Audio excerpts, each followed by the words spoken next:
heard it or whatever. Mentioning it twice. And say, oh no, because it's not a good time for us.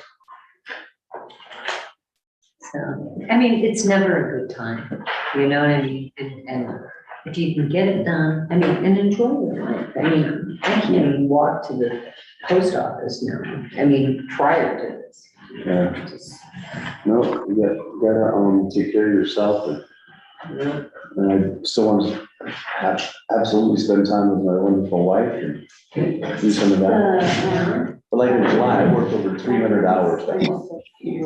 Where other drivers were working 150, 160. why? It was really cool opportunities, that's why, for my kids. Well, I know. Taking them to DC and then to Dallas for national recognition and meet with senators and Congress people and see the White House. Like if you're wearing yourself down. My sister came to take care of me for a week. She got back 2 days later. Her husband's 54 years old. Slept and was in ICU for a week in a coma. I mean, he's gonna be asleep, but We're not promised this. no, exactly. Properties. Good. Honestly, I think that's special. Hello, Larry. Why? Reading like a light something. I got my dick done. You're Chris. It's all good. Not yet, but it will be. Good to see you. It will be. Hey, I can message, thank you so much. I guess I'm just gonna. I will say. Yeah. And you wanna talk about it later? Hey, Yeah, That's that's. why From what I you understand, guys I- Ridgeway to Ray with her It's dad. not on. That big piece of property I told you about It's is just outside of adding a between special Ridgeway use and your. potential. I was looking everywhere, I'm like, it has to be somewhere here. Then it'll go to the Let's do it. And then that's where the whole hearing will Will come. answer a lot. You gotta build If my house, they submit it though. out to. I'll build it there. Okay. So Right, that's- approved tonight. It's gotta be my design. Go to, No, it just goes to our code in that district. I mean, I want small. It means it'll be, it's kind of like a right by use to do this. It'll be. So they have to. But I need a big, I need a big car. So we just have to store, Yes. since it's not. This is Check into that. 6,000 square feet.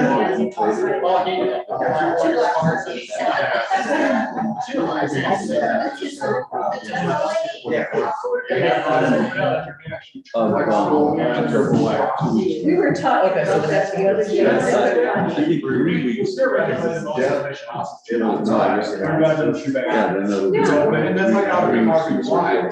November, I should be. Yep. Don't have to be crazy. No, I mean, I'd like to not top it. For myself, it's on That's usually a work session, it's not an executive session. It's a work session, yeah, but I can send you a link to that too. All the outside has to be what it is, inside. Yeah, no, I should be fine for that part of it. Getting up and down the sound will be. So this is the first reading, then there'll be a second reading. For a week. When second reading is amended. Okay, I'll make a note. So the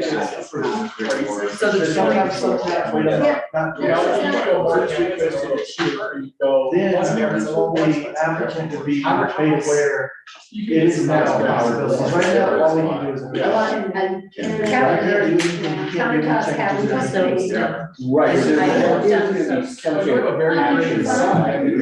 Yes. Okay, and that actually again is. Besides, All right, so I'll see that, Rand is still listening. To include. Yeah, it would be sweet. Jen would be in. What that area because An extra special use for the district. Special education And it's school. clarified. Yeah, we're talking about it before. Yeah. Eco Let me tell you what it's called. I'd be so down. we would create your own town, and they're just, everybody would fulfill the same positions. Right? There you go. No, I don't wanna work anymore.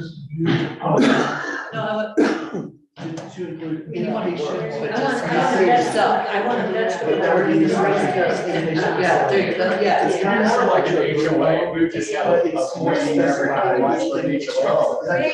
Hospital, you know, like a medical I don't know. practice. If it's not, you can send an email, I'll send it to you. Great. I've been there. Yeah, thanks so much. It's done. I do. They weren't held off. Next Tuesday.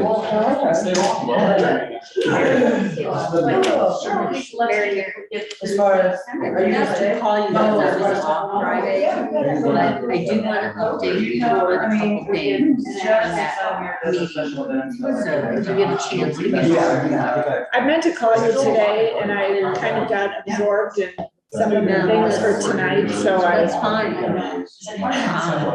Cool. But yeah, if you get a chance, give me a holler tomorrow. I will, I'll call you tomorrow. I mean, we post our agendas. How's, what was the weather like in Dale? Starting to rain. Starting to rain. Yeah, we had a couple of minutes. It's like 45 degrees. Oh, so it's colder. Wait till tomorrow night. You know, now, I stay home more like. Sure, yeah. Originally we're saying, even Edwards, like 6 inches, but they're saying, in the mountains, 10 to 12 inches. That, you know, above whatever. I'm off Thursday and Friday. I'm not gonna get it. We're only getting 3, Vale is getting the 10 or 12. 3's too much. I know. Unless someone wants to come pick me up and carry me. I wouldn't mind it if it was December, but I don't want it in October. Yeah, it just doesn't feel like. I know, it's just like, it's So long. like my guests, we're still in shorts. And so Halloween, everyone always wore like light costumes, hey, maybe it's hot still, but. Yeah. I did It not. always plan snows on- here on Halloween, right? Yeah, or it's like a big deal if you can actually just wear your costume and not a coat, you know, it's like unheard of, Yeah. so. John is on his way, Okay. just so you know, I don't know how close we are, so. we're good.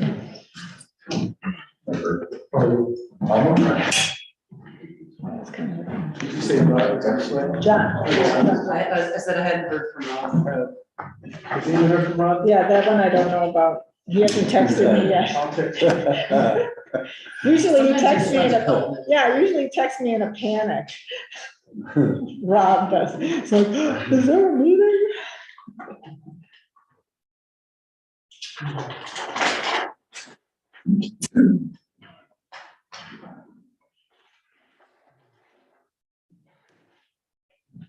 So you said you weren't gonna give us this tonight. I kicked I was butt. looking forward to not getting it. I kicked butt, I got it. Well, thanks. She under promises. Is that what you wanted to say? No, I was like, Yeah. and we won't even have the budget tonight, so we've got, you know, till next time. Well, we're not talking about. it. Well, I know. Well, good job there. Thanks, yes. All right, text Rob, we'll see. He's gonna, what? Yeah. Didn't we just have one?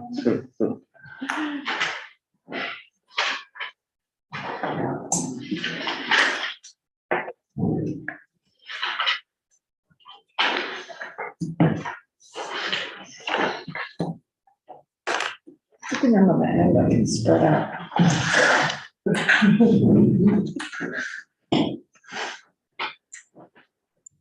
Well, I understand John's on his way, so we'll wait a minute or so. I We hear have footprints. footsteps. All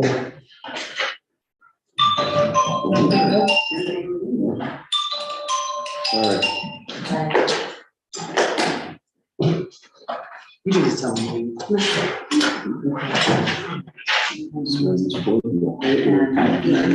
Teeth.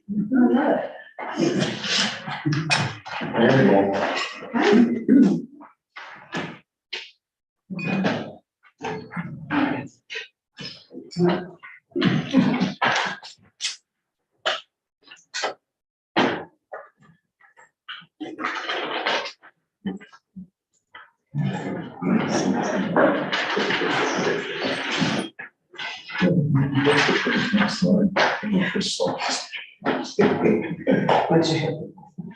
It's 4 weeks. No. Some 4 weeks, it's 4 weeks ago when we had it replaced. We just got the insurance, fortunately, I don't have to pay for it, but it's $175,000 a day to the insurance company. I was like shocked. For, I had been hit. And then May 30th, I had prostate cancer and had that was only 68,000 for body surgery. there's 105,000. But that has been a long 10, 12 time. years.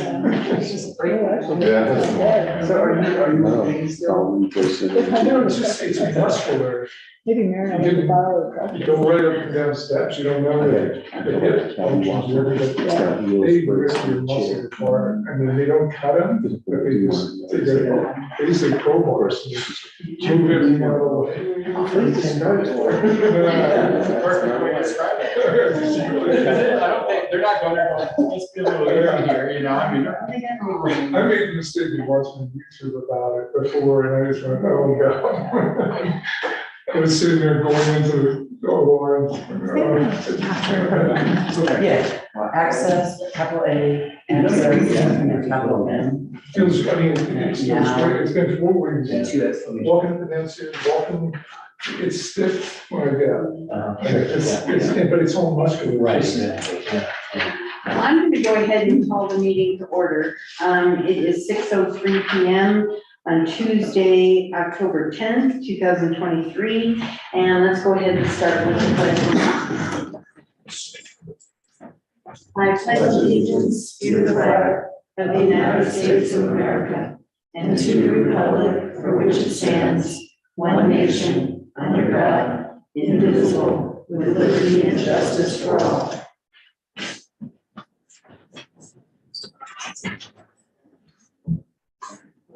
Roll call. I am Lynette Kelsey, police judge.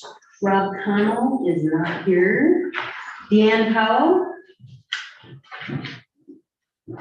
She's mute. She's trying. I know. Sorry about that. It wouldn't unmute. Present. Thank you. John Jennings. Here. Dwayne Gazinski. Here. Mary Smith. There, And Rich Barrows. Here. Wonderful. Agenda approval. The only things that I know about that are changing are just to correct the dates for the payables, which are from September 22nd to October 5th, 2023. And the minutes that we are approving were from our meeting on the 26th of September, not the 12th. Any other corrections or additions to the agenda?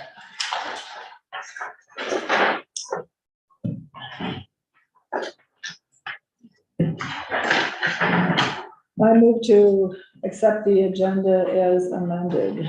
Seconded. It's been moved and seconded to accept the agenda as amended. All in favor, say aye. Aye. Any opposed? Motion passed. Audience business. Members of the audience have 5 minutes to present any matter of interest not already on the agenda. And I understand you're here for audience business. Yes, I am, but I have nothing of interest to say. Oh, okay.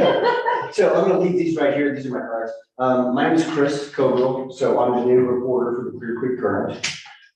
So I just want to get out and about, meet the people that I should meet, including this group that was right here. So I've lived in Idaho Springs for about 12 years. I've worked with the Current for about 2 months now. My background is broadcast news. So I spent 25 years in broadcast news. Most recently at Fox 71 in Denver. I spent 8 years there as an investigative reporter. Nice. But just loving being a reporter in my own backyard. And obviously Georgetown is a huge part of that. And I think it often gets ignored a little bit in the paper. So I'm here to hopefully rectify that, but I'll rely on everyone here for direction on and, tips of what should I know about, what should I be covering. You people here and everyone here knows that much better than I do. So I'm here just as a mute observer right now. But yeah, just excited. The other challenge is going to be the vernacular for the town. So Definitely not used to that, but with some assistance, I'll get a jab. So that's it. Thank you guys so much. Okay, thank you. Anyone else here for audience business? Yes. I am. Sorry. Catch your breath. I am here though, let me breathe once more. While you're catching your breath, I will tell people who you are for the record. This is Cindy Neely.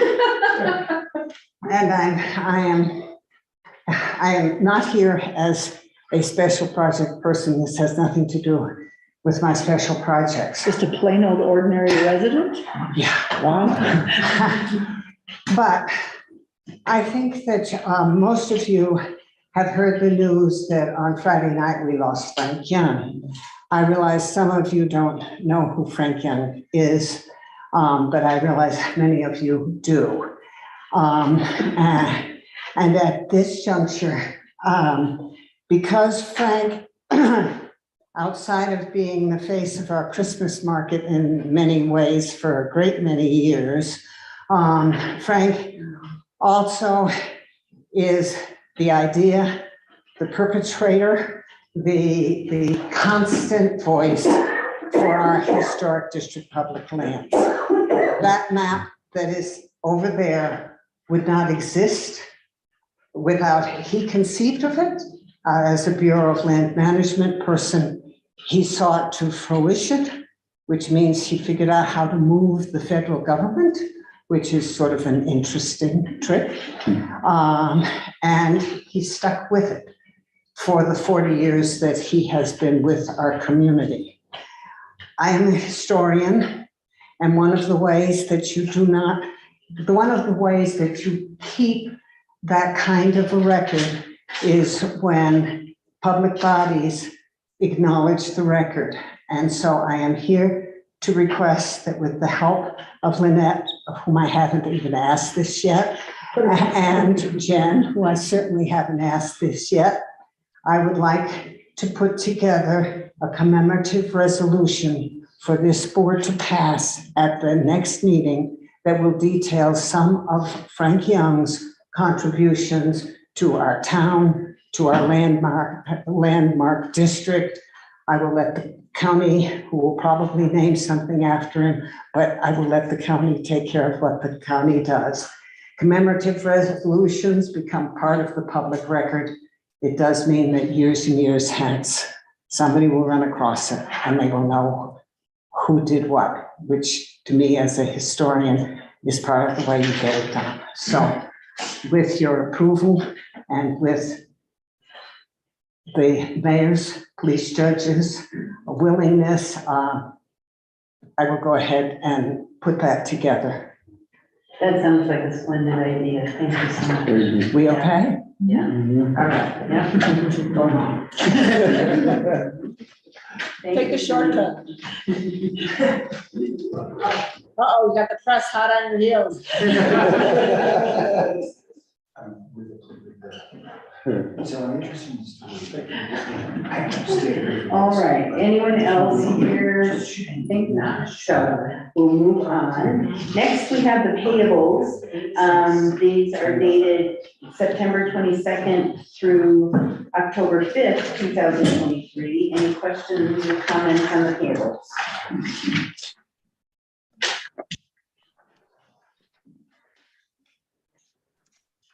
I'd like to know, just for definition, under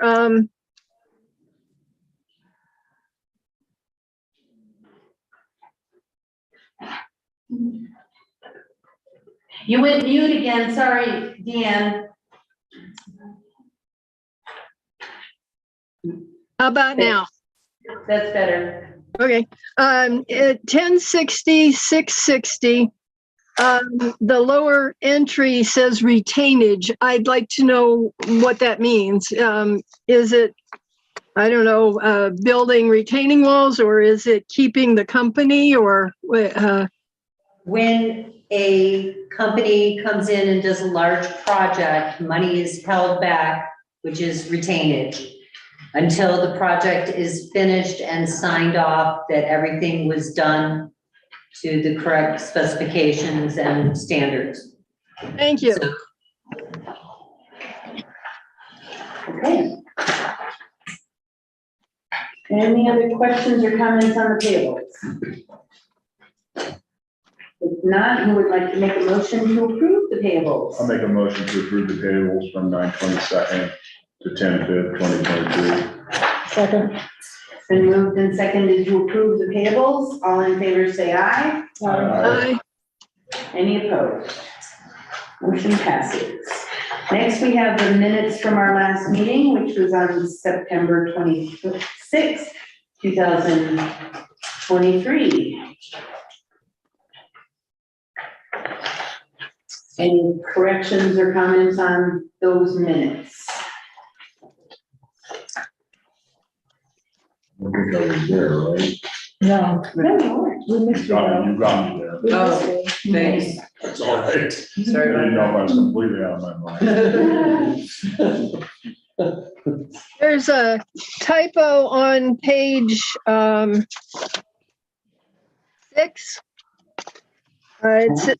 They've misspelled Jerry Dahl's name, about third paragraph from the bottom. Oh, it needs an L, I see Uh-huh. it, thank you. Good job.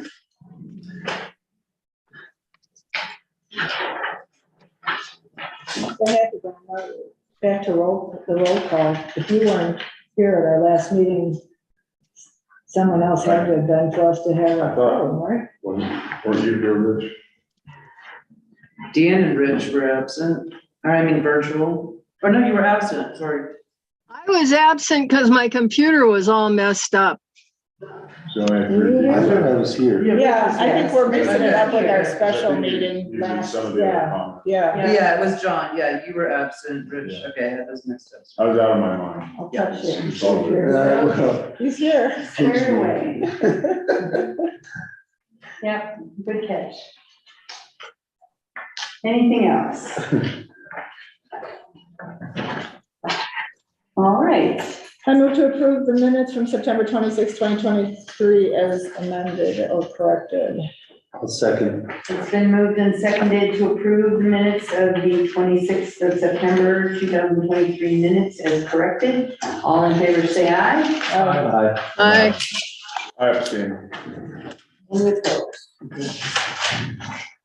Okay, motion passes. That was a long. First item under new and unfinished business is the Strauss Park update. Bob Hamilton. Okay, in your packet that you were sent, you should have the September report. I'd be happy to answer any questions on that. And what I brought over tonight is an up-to-the-minute update on things that have happened since that report. And I'm just gonna start with where we are today.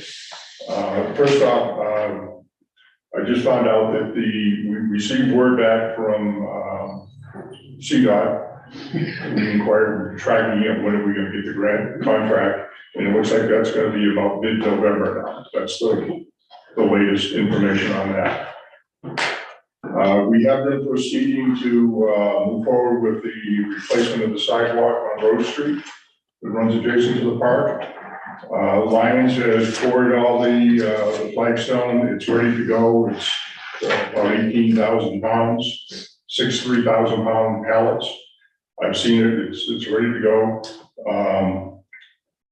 They were going to deliver it tomorrow, and good thing I followed up with them. I have requested that they have a donkey on the truck so they can be offloaded, because I don't think we have anything in town that will move 3,000-pound pallets.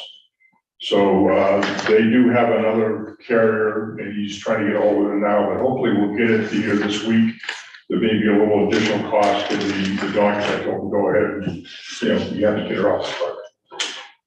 The plan is to go ahead and place those pallets probably in the parking lot, adjacent to the park, maybe in the park, but right now I'm thinking probably the parking lot is the thing to do with. So we're all set there. They're ready to ship as soon as they get a truck lined up, and so hopefully we'll get that material here at the end of this week, unless we have a blizzard or something. The other part of the thing is the work to do the actual installation, which involves removing the old flagstone, stockpiling it on pallets, which thanks to Ganella Pass Brewery, we have a bunch of pallets that we could use. I would like to put them, or my thoughts are putting them across the street in the, kind of across the street from the school in 408, I think it's 408 Rose Street. The building is with the parking lot that's there. Can we get permission? I don't think there'll be a problem. That way they'll be right there if they want to go ahead and use them to put them in the sidewalk of the school. The material will be there. Oh, you mean leaving them on the pallet? Yeah, we'll stack up pallets and we get them over there with the forklift. And we got two quotes, one from Lunsford and one's from East Slope Excavating. They're within a couple $100 of one another. So I would recommend that we go ahead with Lunsford since this is more in their, their bailiwick. And I'm asking the board to approve Rick or Lynette signing the contract with Lunsford to get them going. It's $20,735. And they will pull up the old sidewalk, excavate the material that's under it, bring in road base, compact it, lay the new flagstone down and backfill that. They said probably about a week to do that work, which sounds about reasonable. Again, depending on what we hit the weather between now and then, they can start as soon as the material's here. So presumably, as soon as we can start next week on that. Okay, I talked about the pallets of flagstone. Talked about storing the old flagstone on 408 Rose Street, if that's okay with the owner. The other thing, I think we should consider closing Road Street during that, through that section while they're doing the work.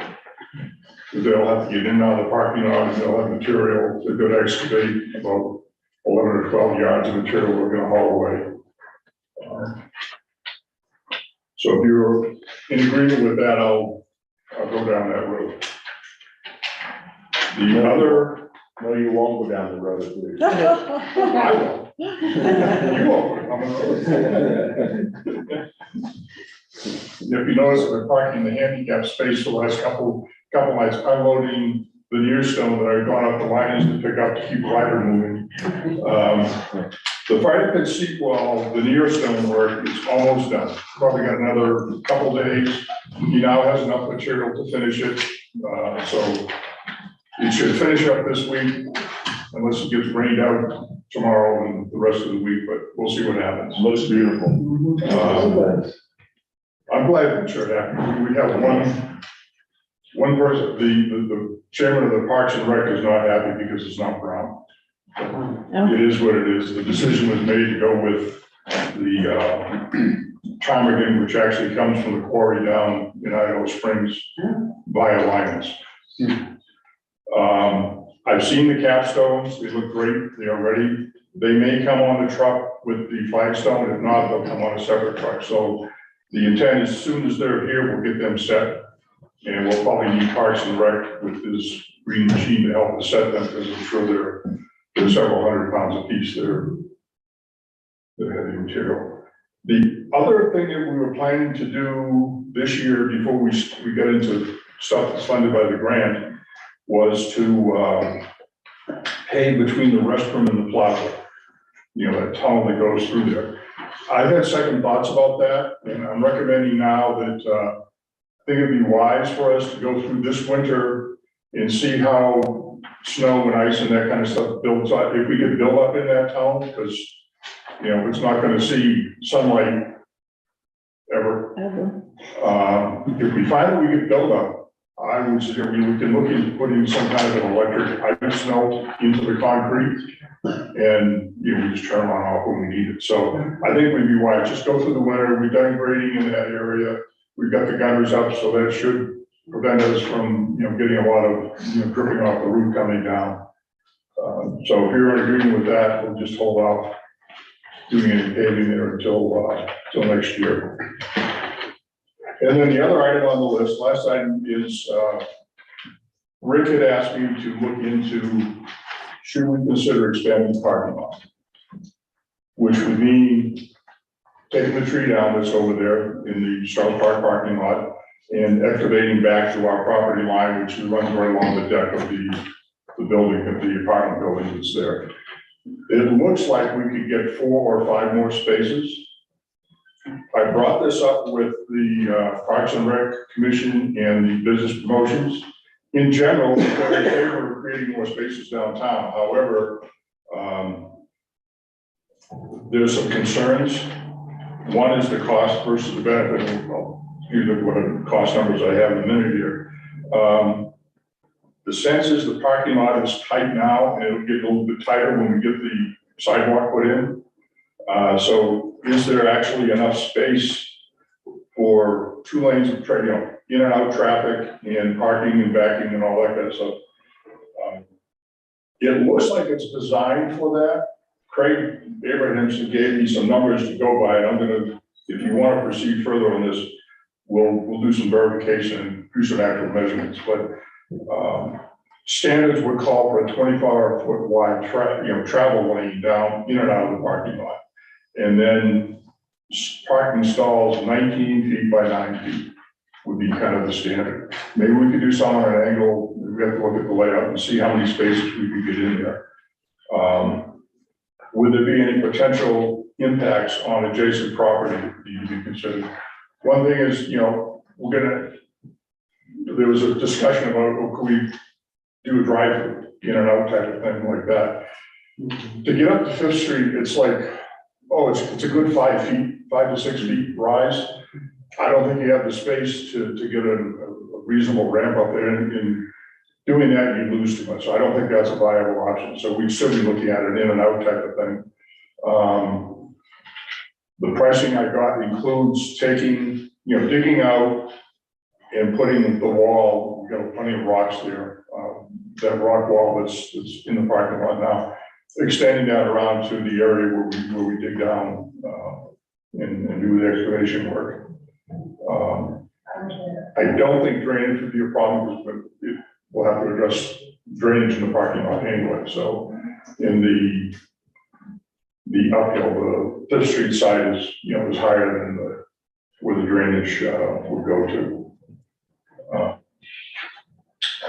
An observation was, if the tree is removed, it should be replaced with equivalent caliber inches for new trees, which I thought was a good observation. If we take a tree down that's diameter, we should have, equivalent new trees somewhere around town. And then there was some discussion, could you have signage in the downtown area directing people to other places to park, like other lots that are available or something like that.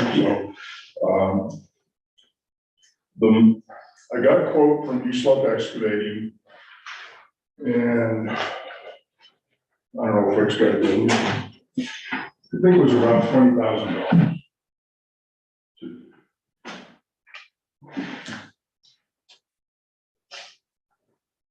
Yeah, it was just about $20,000 to excavate and grade the parking lot, put the rock wall back up. And then we figured, based on experience with removing other trees in town, probably around $5,000 to, pull the tree out. And then if we replace the caliber inches, you're probably talking about another $4,000 or $5,000 in new trees. I don't know very much, but $25,000, $30,000 to gain 4 or 5 parking spaces. Is it worth pursuing further? I would say so. Sounds like a reasonable amount. I know you're convinced. I think you're convinced. I think so, but. Well, is this something that we have to decide tonight? I mean, could we honor this? We're not paving that parking lot until next year, correct? Okay. We have all input. I mean, this is something that Yeah. we don't need an immediate decision on. Okay. Was it something that you were wanting to get ready to possibly the Christmas market? With that or not at all? No, I mean, we could probably get it done this fall. But I mean, we're starting to get into interesting weather and stuff. I don't think it's worth it. I'd like longer to think about it, personally. I think conceptually, it's a really good idea. Yeah. So, Yeah, But with that I don't said, like the idea about taking down the tree at all. Every inch of quaintness taken away eventually adds up to a place where we're not nice anymore. We need to leave the tree where it is, and it should only lose one space, maybe two, but even at that, it doesn't matter. The tree is worth more as a tree than it is as a parking lot. okay. So go ahead, Bob. I was gonna say, it sounds like there's interest in looking at this further, so I'll go ahead to the next step, which I'll get some actual dimensions, and I'll lay something out, and I'm gonna bounce it with Craig to make sure that it's, it meets the numbers, and I'll come back to you sometime in the future. That's all right. thanks, Bob. Thanks, Bob. And, I guess that's it. Okay, but you need a decision from us on The answer. yes, the installation of the flagstone along Rose Street, so. Do we have an exact amount again? It was, 700 or something. it was $20,735. Where would this be coming from? Hmm? Where would the funds be coming from? Out of this year's budget.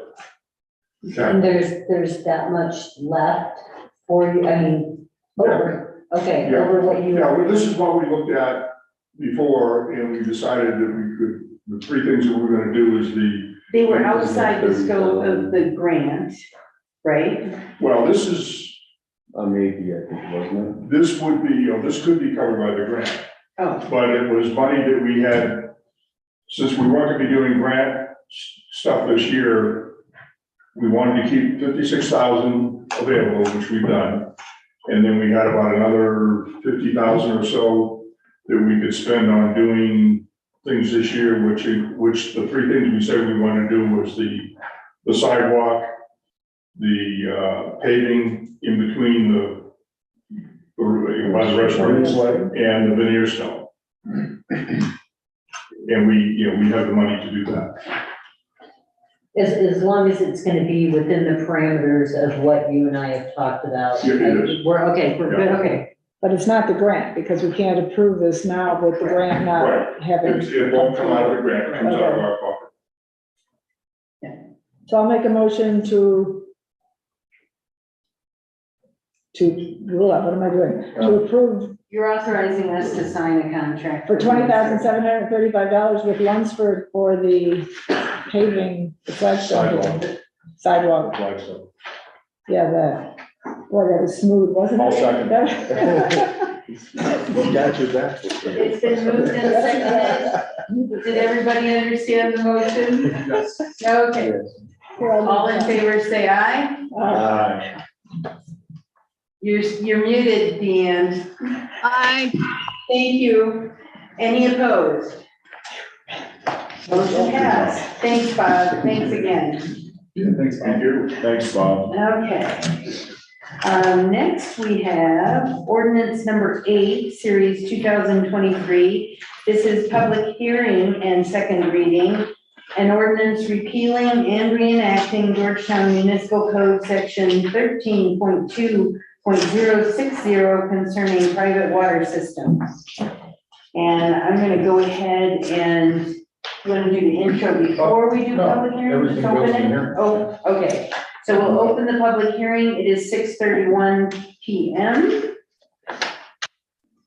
And who's Well, taking this? I'll start it and check. Staff report's pretty, so. Yeah, as I say, I rewrote the staff report so it'd be even easier to understand where it was duplicated. And you can see we're in section 131250 and section 131260 were exactly the same. And then if you look to see on the second page, this is what it will be, which was actually what it used to be. It's so funny. But we're bringing back the original language because we believe it was just left off. We never found any ordinance that took it out of the code. I think it's just left off. Jerry? Oh, that's that's exactly right. What you'll end up keeping will be service line repair, and what you'll add will be the business about private water systems and how they're connected. Which is, as Rick said, been in our code, but it disappeared at some point.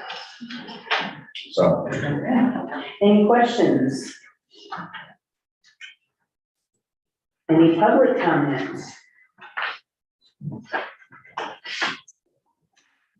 Okay, There's a motion on the second page of the staff report. Oh, I'll make that motion because it's really nice and It smooth. is, go ahead. I moved.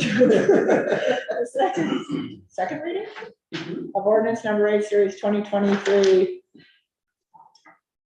An ordinance. Okay, good. See, I can't be smooth no matter what I try. okay. It's been moved and seconded to approve the second reading of ordinance number 8, series 2023. All in favor, say aye. Aye. Any opposed? None. Motion passes, and we'll close the public hearing at 6:32. That was fast.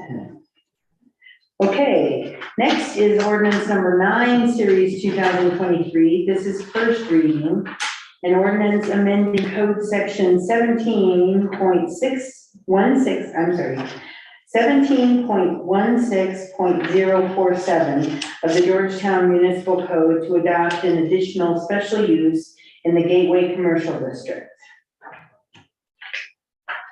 This is first reading, but the board has seen this issue a couple of times, and we've kind of evolved this language a little bit, but the direction at the last meeting was to, yes, bring forward for first reading a code amendment that would add this particular use as a special use in Gateway Commercial District, not as a use by right, but a special use.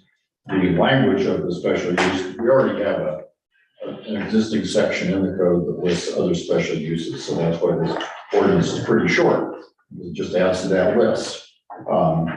And as you know, special uses are ones that receive administrative review, then they go to the planning commission at a hearing, and those can be, planning commission's decision can be appealed to the board. That happened, more recently with the millings special use. So you're familiar with the process.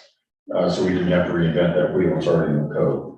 The description that's here really emanates from information we've gotten from the people that presently own the Chamonix, who brought this to us, along with a pretty good discussion we had at the staff level. And we came up with this to both accommodate the residential component and the treatment component that is unique and, in our opinion, isn't present in the present code. So there it is. Happy to answer any questions. I see Mike Davidson's on the line, and and you can also hear, I think, from the folks that own that. It's not a public hearing, but I don't object really if they have comments on the description of the inpatient facility, et cetera. But that's actually some of that language is taken from their description, the current property owner's description of the program that they would hope to.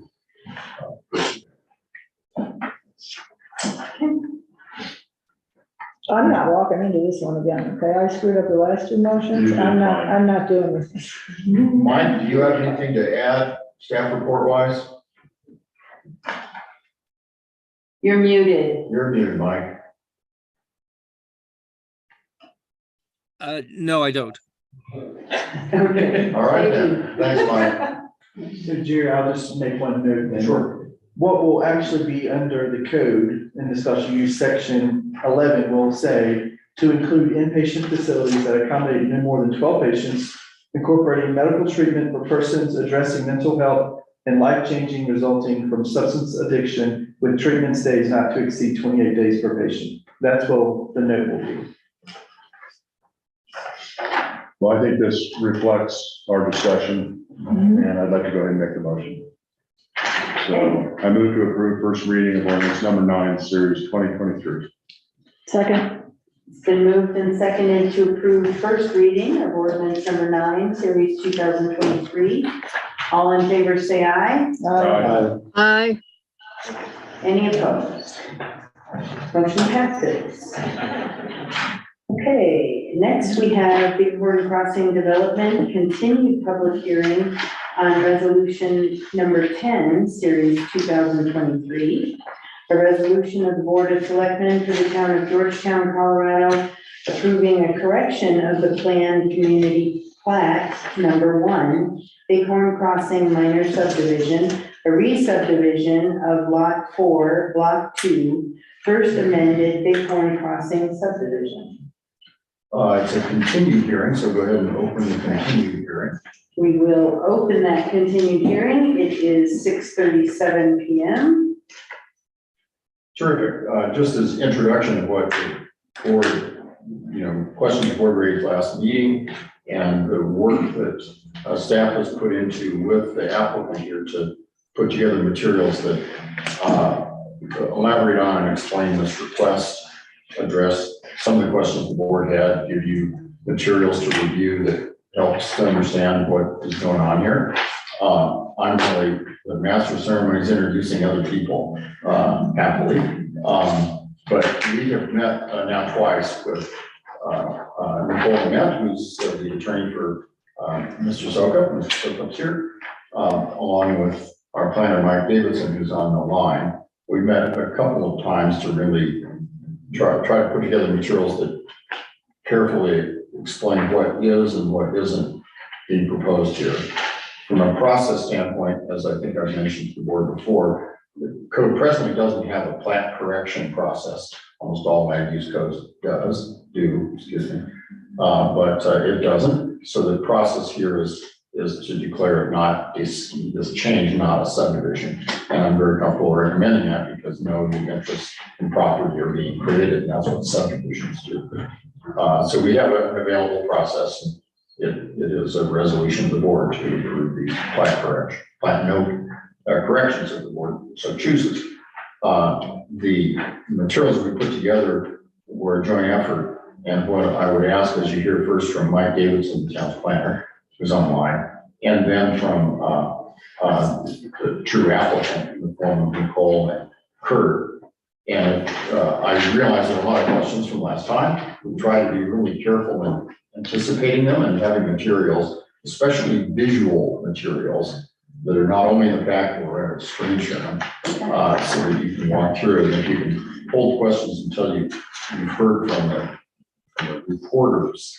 That I think will help. And then it's wide open and we'll take all the questions and comments and answer them. Let's correct the planner's last name. Devin. Right. You're calling him Davidson. Did I? Okay, Yes, fine. yes. Whatever. Just Mike, correct. then, of course, is probably. Okay. Mike, you're on. Okay, good evening. This is a fairly simple proposed correction or change to the plat notes. What it does simply is it revises the location where previously approved hospitality units would be located within the overall subdivision. Basically, it involves changing 2 plat notes. And I think what would probably help is to look at the 2 exhibits that were submitted by the applicant. Their 2 drawings where they show a previous plan and a current plan. If you could turn to that in the and keep going. There we are. So if you go to that sheet, that's the correct one. No, the lower one. You want the previous? The one that says No, he wants previous. the lower half. Yeah, he wants that Yeah. previous. If you would raise that up. Like that? Perfect. Yes, thank you. Sorry. What this involves, lot 4 of block 2, there are 11 townhomes that have been constructed on that lot within the Bighorn Crossing subdivision. Those are, you can see them, that's the lot 4 is in the center top of the map that you're looking at. 7 of those 11 townhomes have been designated and has been deed restricted hospitality units that can be managed by the hotel as in effect operate like short-term rental units. The 4 that are shown in yellow are what are referred to as additional hospitality units, which the developer may provide additional hospitality units, of which about 2/3 could be operated by the hotel. Now, what the applicant is proposing is you see the 4 yellow townhomes that are on this drawing. If we go to the preceding sheet on the screen, if we could move up to that one. There? Yes, what they're proposing to do is to move the 4 yellow units to what is Lot 8. Lot 8 is the area that is in the upper right-hand or southeast corner of Bighorn, of the Bighorn Crossing subdivision. So essentially, that's what these notes are involved with, is where the location of the deed restricted housing units and the additional deed restricted of hospitality units and the additional hospitality units, which would be where they'd be located. Now, as background, as you know, the Bighorn Crossing overall subdivision was approved by the Board of Selectmen in 2018. That plat was amended, and then there was a minor subdivision just for Lot 2, which is where these 11 existing townhomes are located. That is more or less how we got to where we are now. In terms of the zoning and how the lots can be used, the land use plan from 2016 showed this area as being a mixed use area, both commercial uses, in particular travel oriented commercial uses, as well as multifamily housing. The property is also within the Gateway Mixed Use District.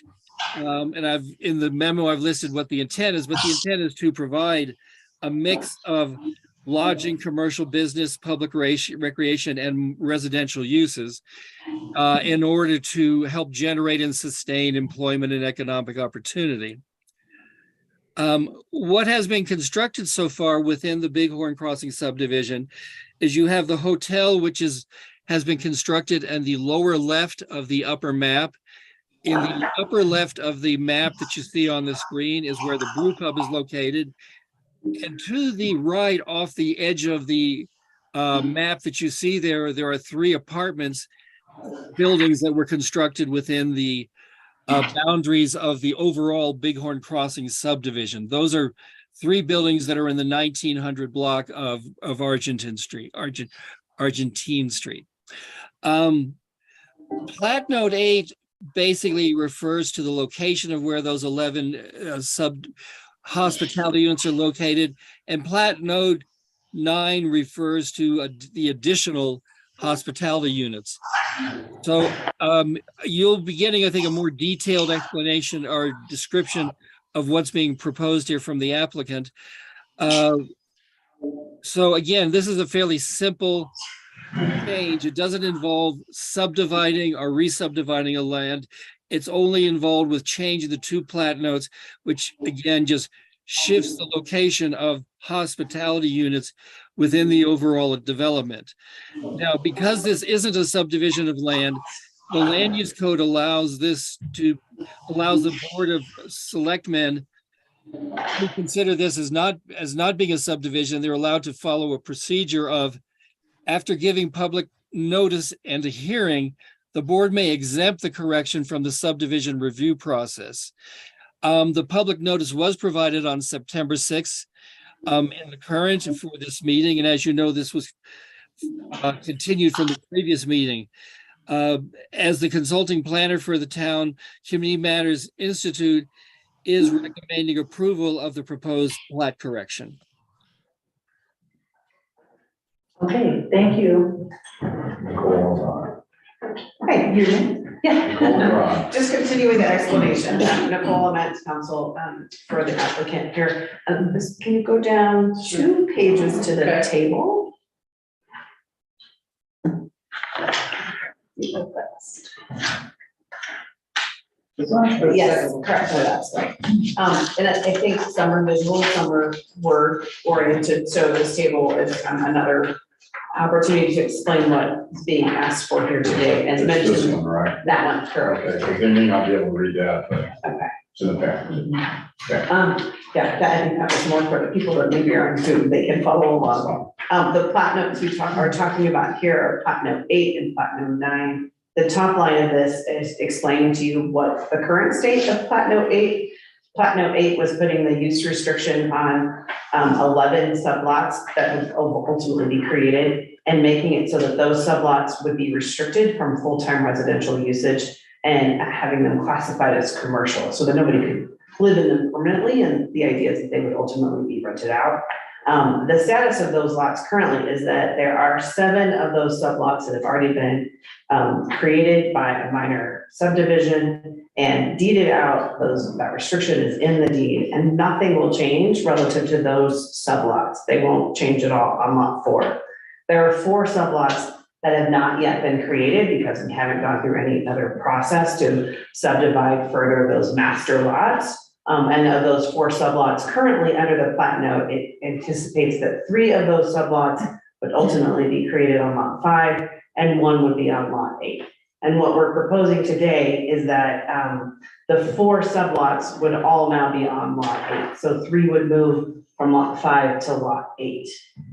So that's the plat note 8, and that's anticipated because the site, while still will be residential, will not be subdivided into townhomes that would be deeded out to individual users, individual owners. And then plat note 9 on the next line here, this was the idea of additional hospitality units. It restricted them so that they could be used for short-term usage, but not through the process of applying for a town short-term rental permit, and that they could only go through the hotel operator on that lot 1, 2, lot 1. And those are more fluid in nature. They're not deed restricted. It was really an option for the owner of the property, but not an obligation. 4 of those that have already been identified within lot 4. The way the plat note 9 currently reads, additional hospitality units could still be identified if chosen, and that had 20 on lot 5, 5 on lot 8, and 2 on lot 9. And we're suggesting here just to eliminate the 20 sublots on lot 5 and just allow for the additional hospitality units to be identified on lot 8 and lot 9. So, and then I think if you want to go back to the current or the previous? Yeah, so I think that one's good. The previous? Yeah, so you can see here as he described, and you know, lot 4, lot 2, and lot 1 are what's in existence. The plat we're talking about today was a plat that created master blocks.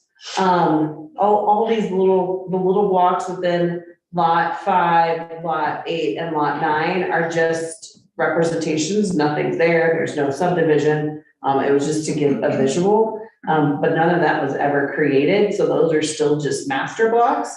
Only lot 4 was further subdivided into these sublots. So I said 5, 8, and 9 remain as master blocks, and they'll stay as master blocks. And then we'll just move them. So if you can go up to that other one. I like pictures today, they're very helpful. So then we'll keep the master blocks, they won't change at all. And the plat, again, we're moving those red squares. So those use restricted hospitality units that would ultimately have a deed restriction, those would go to lot 8. That's what the depiction is there, you know, little squares. Again, we don't know exactly how those sublots will lay out. Just a depiction of that there will be at some point in the future when someone comes in, when we come in for some sort of plan on that site, that to get a certificate of appropriateness and to move forward, they would need to account for 4 of those deed restricted units on that site.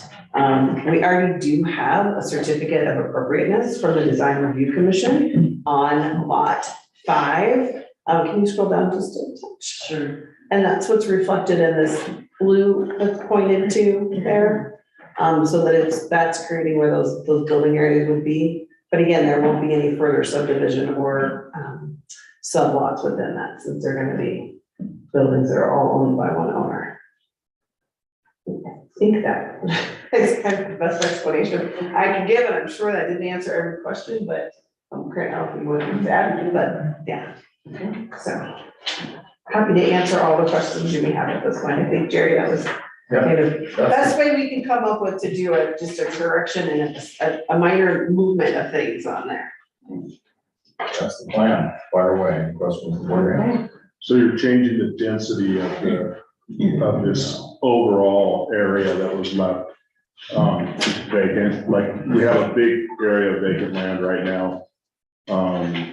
And you're gonna put all the units that were hospitality, or all the units that we're gonna build in one area up next to the hotel. No, we're not changing the density. This is not changing the density. Those units, I mean, there's still gonna be units on lot 5 and on lot 8.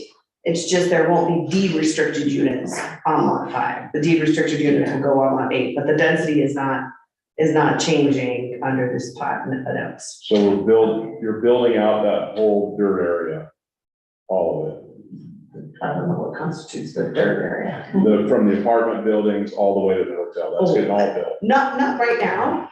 No, it's just lot 5 that's going, it's just lot 5 right now that's got a certificate of appropriateness. That's the only one that's being And how built many on. units are in lot 5? 50 units, 50 apartments. 50 And apartments. originally it was gonna be 20 units of townhomes. It was for that section, correct? Yeah, okay, so that would be double the density in that section of units.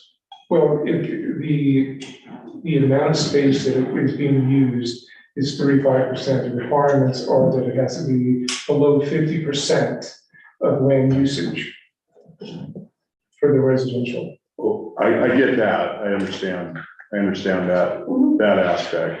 It just seems like originally we planned for how many units, 50 units back in 17? Yeah, but they were all spread out. Well, I don't know. throughout 7, Exactly. 8.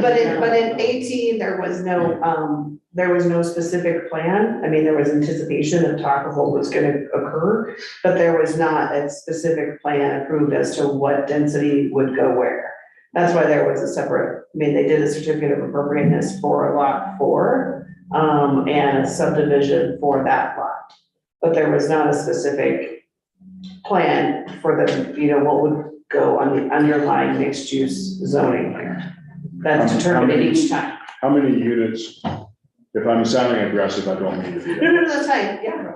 How many units will be, so we're gonna put 50 units in this area of lot 5, plus the 7 or it was 11 in lot 4, which is existing. And then this future lot 8 and lot 9 future, lot 7, I guess would be open space or something. Yes. How many units are gonna go in those spots? We don't know yet. That'll be determined at a future date when they come in. They'll have to come in again for each of those lots to get a certificate of appropriateness and look at the zoning and see what's allowed. I thought we did all that. No, we just did a master plan. I mean, like a master plat, There's the master plan right there. but that was just a plat. That wasn't, I mean, there wasn't a determination as to. You don't? No, Am I out of my mind? No, I'm uncomfortable with this. I can appreciate what is trying to be done with this plat amendment. And it should be simple, but it opens up Pandora's box as far as this entire development and what we approved back in 2017, 2018 as to what this anticipated development was. And we can, and yes, density is an issue. I don't believe that this board, though we all weren't sitting in these spots at that time, that we intended to create a large apartment complex. We had this mixed-use residential development of apartments and townhomes and then blending into the hotel and brewery area for that entire area.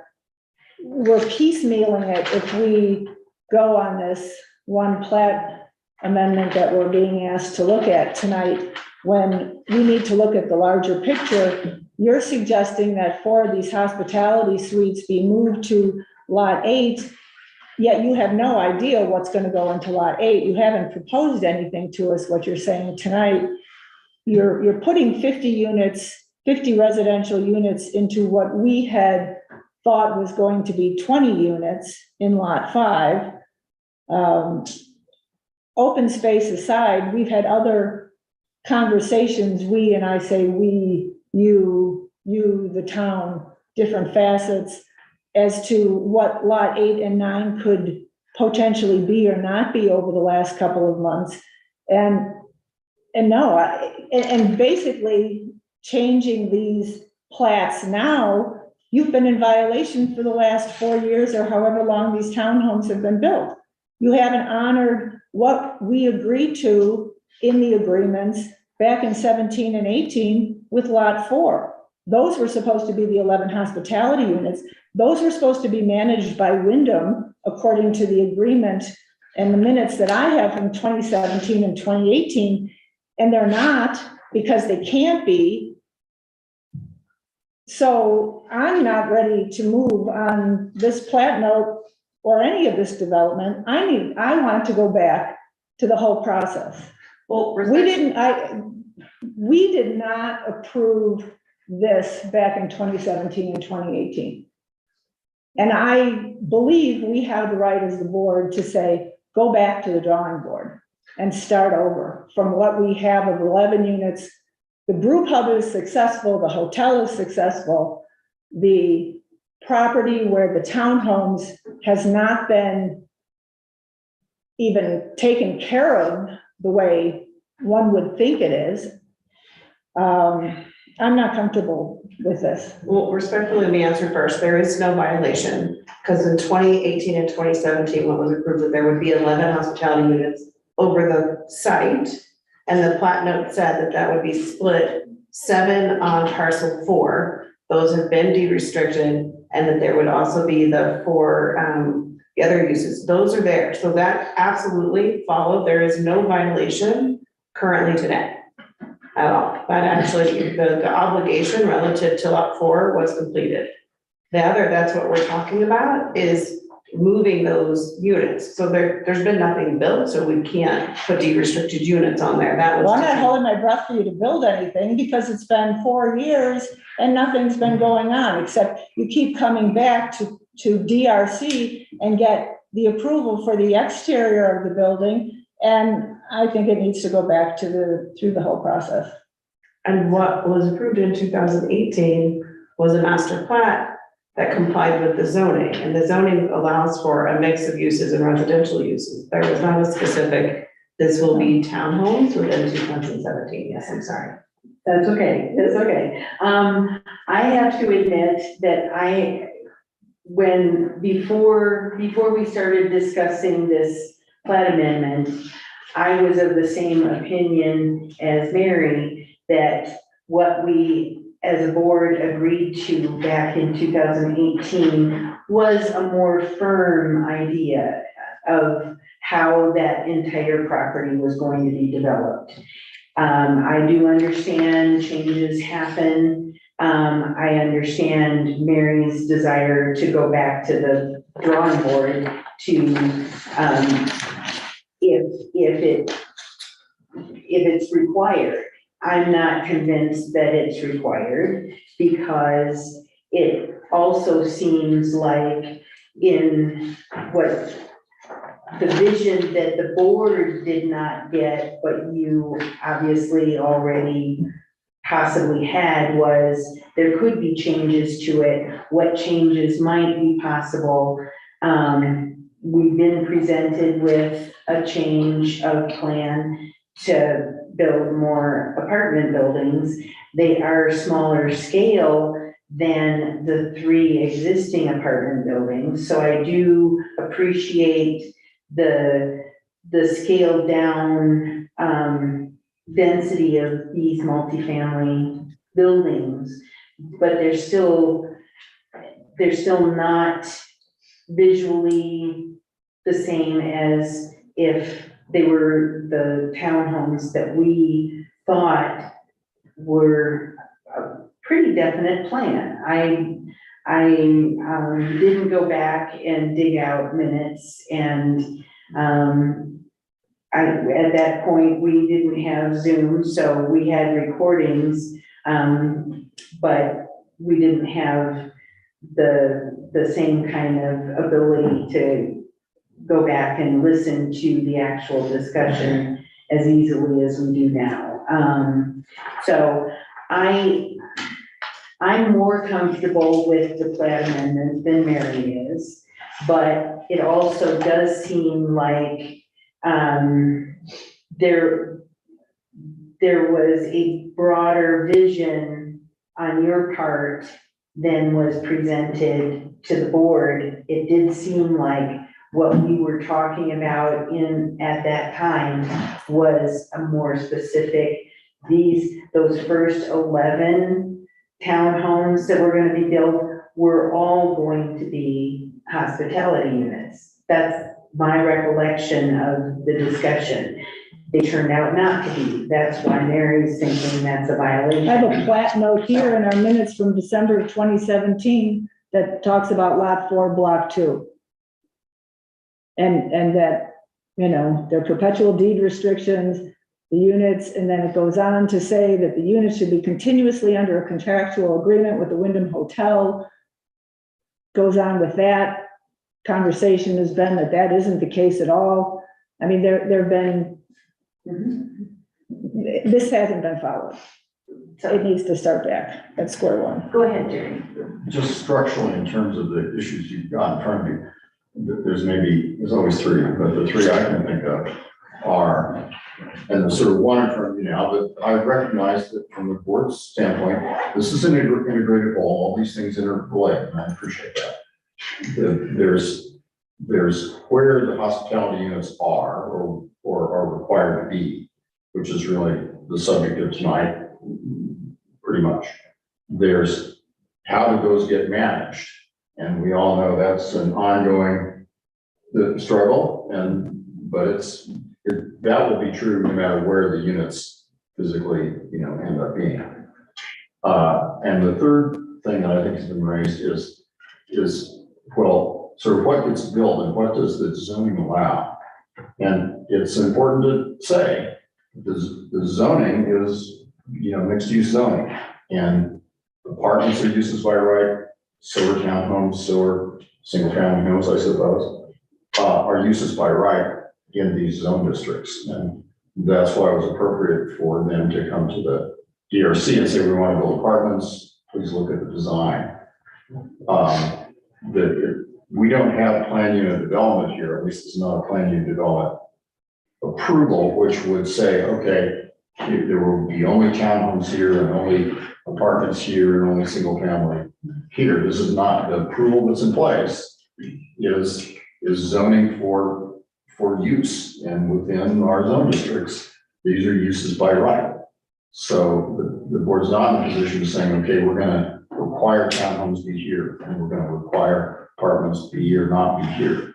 Instead, the restriction, as I think Mike even mentioned, is in a given zone district, you have a lot coverage requirements for your uses. And so they've got to make sure that they meet those lot coverage requirements, which I assume they do for the lot 5 micro apartment development. Having said that, I also appreciate what Lynette is saying, which is we believe we weren't kept informed over time of your changing plans for the entire development within the use by right entitlements that you have. And we have come to expect something different. To me, that, and Kurt and Nicole can respond to that, but to me, that's probably an obligation of the developer to keep you informed of how things change based upon their market analysis, et cetera. But they can do things within the use by right that is granted by the zoning. I'd be wrong to tell you that they can't, because that's what this zoning allows. Do we not have to change the utilities, the infrastructure in the area where the micro apartments are going because of, and does that not open it up under our major and minor subdivision? Fair question. I believe not. The easements that are in place now on the plat, and we looked at that, are available to serve the configuration that's proposed. We've been careful to work with the town staff to make sure the building lots fly out and that we don't have to change anything else on the site. And shrink the footprints and do those things as are necessary to respect what was already there. About the water usage, if you're transferring all the units to that one area, fine, whatever. That's 50 units, 50 residential units, water usage. What are you gonna use? Do we have enough units available to build anything else? Or are we tapped out with that water allotment that we originally granted to your development? There was 65 lots available. So we have the capability of putting in the 4. So you have enough for the. We would have 61 then, if you're putting in 50 apartments and we have 11 townhomes, that's 61. So you're only gonna put 4 more units on the rest on lots 8, 9. 61 or something. So, but that would allow no other units of water for the vacant We would land. have to come back and obviously rediscuss what would happen to lot 9. We're gonna have to do that with lot 8 as well. And anything else, we would obviously have to pay additional fees for water taps if we were having some other further construction. I guess my concern, I understand the legal aspect, fine, it's, whatever. I understand projects change, that's fine, I don't have a problem, I'm a builder. I do question whether the water is available. I'd like that question answered before Well, I think it doesn't, for me, it doesn't matter, but I can come back and say, here's what I want to do for lot 9, and you can say, no, we don't have the water. It's fine, and it becomes a park. We had the county had to augment their water Right. for this development. I remember. And I think the difference is here, again, you're talking that it's 50 units, but it's micro units compared to the townhomes that were 2 and 3 bedroom units, so it's not necessarily an equivalent. Is it a 1.5 or is it a 2? So the apartments are 9 EQR for each apartment, but you have 50. Right. The townhomes are 1, which would have been 20 EQR versus 45. So the water is still available for 20 more. For 20, yes, but for the micro apartments, we're getting, Ryan and I have calculated, we're getting very, very close. And Rick has looked at it also. I don't have the numbers with me, obviously, but we're getting awfully close because the apartments are taking up a lot more of the EQRs that were prepaid. So I understand you've had some discussions with Lisa Laban about the water, and even if the currently proposed apartments still fit within the water augmentation plan that we already have in place, then that it just, to me, it seems like we just have to go back to the county if more units are proposed at a future date and figure out whether we can negotiate additional augmentation or we can't. So, which would allow or not allow that further development. But I don't think we should be looking at vacant land and saying, oh, it can just be another park, when we have so many parks and maybe we don't want a park down there. And I agree with Kurt. He can come back and say, well, here's my proposal. Oh, gee, Georgetown, you don't have enough water to give us. So sorry, I can't build that. And then what? We need to table this until we have all the answers to these questions and more before we even look at this plat amendment. Because this is one more piece that's locking us in to a proposal that we did not accept 6 years ago.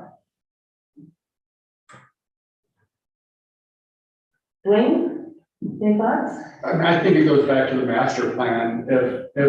It seems like you have a master plan, but you don't anymore. It seems like we're missing well, we're not really sure what we're doing here, if we do anything. You have to have a master plan, but I kind of see where they're going with it. They're just trying to utilize what they want to do. But I mean, you start out, obviously, back in 2017 and 18, and then everything gets based off of that. We're utilizing what we have for water, and that I'm not comfortable with it because it's just that alone. How do we put everything in one space and then not do anything with anything else? It's kind of like what Mary's saying. Maybe we don't want a park, but we have a lot of parks in town. So yeah, I'm not comfortable with it at all. Rich? I guess I have a question about, the town short-term rental permit, and that is this plat change creating more short-term rentals that are in competition with other folks that are across the lake and that aren't on our tax rolls? No, I can at least answer that. The not only the plat documents, but there's a town code section that the town adopted that said none of the units in the Bighorn development are eligible to receive a short-term rental license. But in fact, aren't they being utilized that way? Well, but we agreed to that in this multifaceted agreement several years ago. And the people in the hospitality suites would have access to the amenities at the hotel, where the short-term rentals across the lake don't have that. I mean, if you wanted to put it in those terms. And so and there was a business plan component for the hotel and your development for these hospitality suites that we figured out we could live with. Mary's right about that. Yeah, it was hoping to increase our tax base by utilizing them as hotel rooms. And the board was concerned that all of these units not upend its short-term rental, ordinance and program. So we layered in a number of restrictions that there are limitations. They can't be used to do any of the calculations. You can't go license down. Mary's right. The number of deed restricted hospitality units that would have to be available to and through the hotel, that was bargained for as well. And then the hotel had the right to reach out to a tranche of additional units if it wanted to, and if those unit owners, that was permissive, not required, as was mentioned. Well, and there was public safety factors involved too when we looked at the hospitality suites and the locations of them, because the police department even weighed in that, once we passed the initial hospitality suite in lot 4, block 2, or block 2, lot 4, block 2, that there was some validity in having them a bit scattered throughout the development, so that there wasn't one condensed area that would be the party block, kind of thing. So, but now again, even from our last meeting, it sounded like we were putting more hospitality suites in lot 5, but now all of a sudden they're all being moved to lot 8. And so again, when I request that we go through this process in its entirety, again, it allows for police to weigh in for the safety factors that they're concerned about, fire service to be able to weigh in. We're talking water on the apartments versus townhomes versus 0.9 or 1.0 EQR type thing. This is just one little piece of that. What I'm sort of struggling with is, and As always, I have a suggestion, I've been. You have three usually. At least, and I've been making notes, but, We haven't heard from Deanne yet. oh, Should okay, we- sure. Yes. Yeah, Deanne, did you yeah, have sure. comments, please? A couple. Bighorn Crossing has been giving us brain damage for 4 years that I know of. It seems to me that had this been important, they would have moved on it sooner. Since they haven't, I really like Mary's suggestion of tabling this until we get a lot more information, and also them going back and representing it, because it's a lot, there's so much different now that it isn't really what we agreed to way back when. So I vote for tabling and starting over in a lot of areas on this one. Yeah. Go ahead, Jerry. Well, I'm doing the best I can here. It seems to me that maybe what you need to have is, what information do you need to be able to look at this and make a judgment on it? And what decisions are within your control and what decisions aren't? And just to be really one of those decisions is well, let me tell you what I think, and you can tell me if you agree. I think you want confirmation that the water availability for this, and what then would be left over. Understanding that the developer always has the right to spend it until you spend it all, and then you don't have any more to spend, so you're done. And that's a private development decision that the town doesn't make. The second thing probably is to confirm use of easements. We have looked at that, I believe, with our staff, and I believe that the easements for utilities, et cetera, are in the right place. But that is a fair question that we should probably ask to be confirmed to the board. The third thing I think that the board is really asking for is, show us the master plan for this development and tell us why it's changed and what your plans are. And that, to me, you can ask for, and I think it would be great to have it. I can tell you that I don't think you can mandate that based upon the zoning. Because zoning is in place. The developer has a right to build uses by right as long as they comply with the plat and comply with the building code, et cetera. So while I think probably would be in Kurt's interest to tell you as much as possible about what his plans are, at some point, there's zoning in place with uses by right, and if you follow the rules, you can do it. I get it. The wrinkle here is that in order to be able to move forward on the micro apartments, the plat notes that burden those apartments or burden that lot with some hospitality units should be changed. And the question that's kind of the elephant in the room is, okay, how much overall project planning and changes can the board mandate in return for making these plat changes? I'll have to look at that, but I'll tell you that the thing that I think is pretty important is when you have uses by right, that, the law says you allow them. When you need to correct plats, those are usually pretty administrative. Here it's it's a little more wrinkled because these hospitality unit requirements are unusual, to be honest. They just are. And those got cooked up, as you might recall, because to satisfy the commercial versus residential, sort of tail wagging the dog. It wasn't that we all rushed toward that as a great thing to have in the community. And as it turns out, there's been implementation problems, which I would urge the board not to make a part of this, because that's its own struggle, and it is obviously want to fix that too. We can certainly bring back to you the use of, what the water availability is, the use of easements. I think it's fair for you to ask, and it's kind of up to Kurt to decide how much in terms of, here's what I want to do now. I don't think you can say, well, you have to start over on the whole development. because property owner gets to apply for zoning, which they did, which was granted.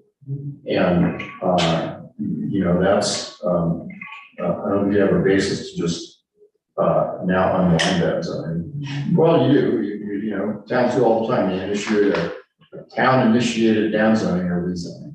That's kind of a nuclear option, I'm not recommending it. It seems to me the dialogue ought to be more of a dialogue. That's the best I can. Let's add in the eyesore of the berms that are there that certainly aren't landscaped because they're just sitting there piles of dirt. The fencing that's been there for years and there's no construction going on. There's been conversations that you've had with staff where you're gonna, and you haven't. And I don't see us stopping you from doing nothing because you aren't doing anything. And I would, if I could, I'd respond, and that's, I think that's where we're trying to go, is to do something and to walk through a little bit, and you can keep me, this is, you know, the intent, there was an intent to build townhomes. There was a change in the town code as to how certificate of appropriateness applies, and how those work for each individual townhome, and that's created some issues on the sale side, and financing for buyers. And so we were realizing we were facing some uphill battles, trying to deed each one of those out. And so that's where we want to do something and keep something moving. We feel like that there is a demand for housing clearly in this area. And so to move to micro apartments would meet demands and provide housing that is desperately needed, and get something moving on that site. You know, this is not, as your attorney pointed out, this is not a master planned site. I mean, there was the master vision given, but it was for, you know, there was an overall plat of master blocks. I'm not saying Kurt would do this, but legally he could just go sell lot 5, sell lot 8, sell lot 9, and you could have 3 different owners, and then there'd be no way to sort of force an overall plan. So we are trying to move with something and keep this site going forward. And this is kind of what we deemed best now and the most acceptable in the market that we think would be successful, and have something else there other than just the townhomes that have already been built. And this flat note is kind of just as Jerry said, the oddity here that's kind of on this. And it was there to create this weird commercial, and the fact that, I mean, at the time, we were just kind of picking which units to put on, because there was no necessarily rhyme or reason. As I remember, they didn't want them all on one spot, because you did want some permanent residency in there, but we really had to like throw darts at the board to pick. There was nobody really knew how that was gonna play out. So we want to do something on the site. We want to move forward and, you know, build lot 5 and then have the green space that would be next to it on the lot 6. That's kind of the intent there. So that's our hope. In the berm, to answer your question, that's city's dirt. The city dredged. I know. We accepted 70,000 cubic yards of dirt that we had to place in our property. The town subcontractors put that dirt there. We have been working with a civil engineer trying to, but now we will have to wait further to spread that out in a proper way, so that when we brought in our equipment, it would be spread across the whole property. We'd have no longer a berm, but it has to be drained properly. It has to be done correctly. And so we've been working with engineers. We've been working with the town, trying to get this thing put together. From my understanding, Ryan was set with everything that we had presented to the town. And we were ready to go and move that berm and get things started. This is us trying to move forward with lot 5, and then we'll, you know, I don't know that there's any kind of specific thought right now on lot 8 and 9 and how those would play out differently. We need to kind of go, we've realized in this market, one lot at a time, so. Okay, all right. So, Staff can put together, working with the applicant here, we can put together information for them. I proceed, you tell me differently, unless somebody wants to make a motion to approve tonight, and we're done. That motion passes, then we are done. If it doesn't, then we keep going. So I don't want to foreclose that option. But I count noses too, and I'm living in the real world. So we work with the applicant here to put together a package of information on these topics. And I'll say it only one more time. I'm bad at repeating myself, and I apologize ahead of time. But we'll make a distinction between the information we think is relevant to and bears upon your decision on the application in front of you, and the other information that's of great interest and relates to that application, but is not within your power to change, i.e. change the zoning or require a master plan.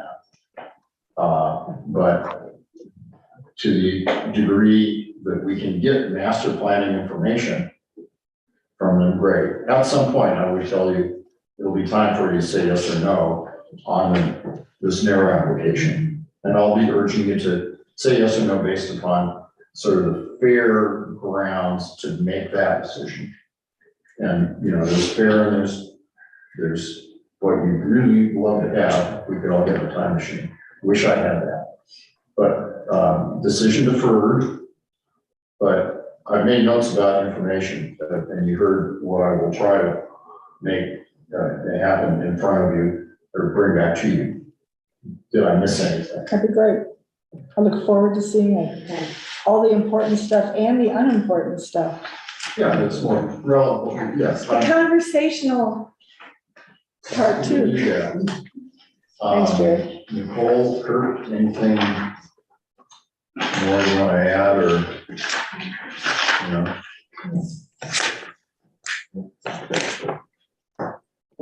Just as an end note, can I add?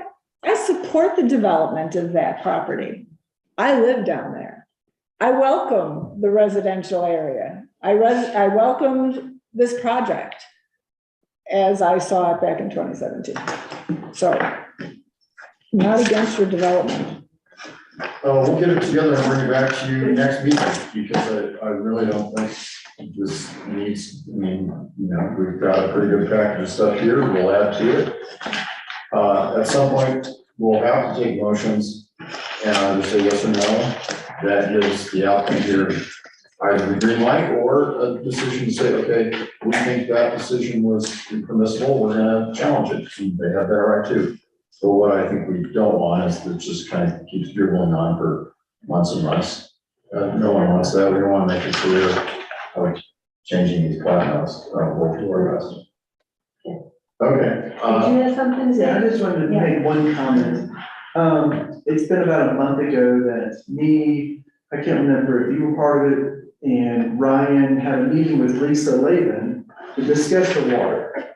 And I want to say there was like 5 acre-feet or something like that was part of the whole water. And so we did look at it to find out what's being used right now versus how much we have. You know, and we're using a fraction of it. So we do have water. However, there is some stipulations. And I mean, Mary, you could probably articulate more. Well, the number of prepaid development fees that were negotiated based on the number of the EQRs that were on their initial master plan. So the number of EQRs that have been paid for are almost run out when you calculate in the proposed new apartment units, the micro apartments. And there's a lot of unanswered questions because the lot on the west side of Argentine across from Bighorn is commercial. We have some, we've had some mention of what they want to put in there, but we don't know, was that lot sold with the development fees included, and how many EQRs for the property. And, just, it, pretty much, I think if the apartments go in, they'll be out of the number of development fees that they have paid for. And that even if we have the water, then where's that leave? Okay, well, I don't have any left, and you've got all this property left. But yeah, Lisa did state that as of right now, with the water usage tracking that they have, yes, there's still plenty to. So things are still gonna, it's a tough to answer, but I guess I would just want to make the note, there's water. I think we have enough water for the development by far, but it's the EQRs that are in question right now, where we actually are on that. There may be very close to your limit that may not have enough for lot 8 and lot 9. And so that's gonna have to be renegotiated. So I think that's. Well, just pay, I mean, additional development fees. Yeah, so I think that's where the real issue is, it's not the water. Well, and then the other issue is with the augmentation. The augmentation was negotiated and contracted through the county with the town. So each year right now, we pay the county, Mr. Suka pays us. But what's going to, so if we had to renegotiate the augmentation, something else would have to be in the works as far as that. If he sells these new micro apartments, I doubt if he's gonna want to be responsible for that augmentation for eternity. So just food for thought. Okay. So would that be a reasonable thing to ask for that calculation in this package? I've added it to my list of how to speak. Anything else? Probably the proper motion would be to continue the public hearing on this matter to the next meeting, which is on the 24th of October. I'll make that motion. I'll second it. Okay, it's been moved and seconded to continue this public hearing. All in favor, say aye. Aye. Any opposed? No. Motion passes. Thank you. Okay. All right. And next we have ordinance number 10, series 2023. This is first reading. An ordinance adopting new code section 17.28060A5 of the Georgetown Municipal Code concerning administrative plat amendments.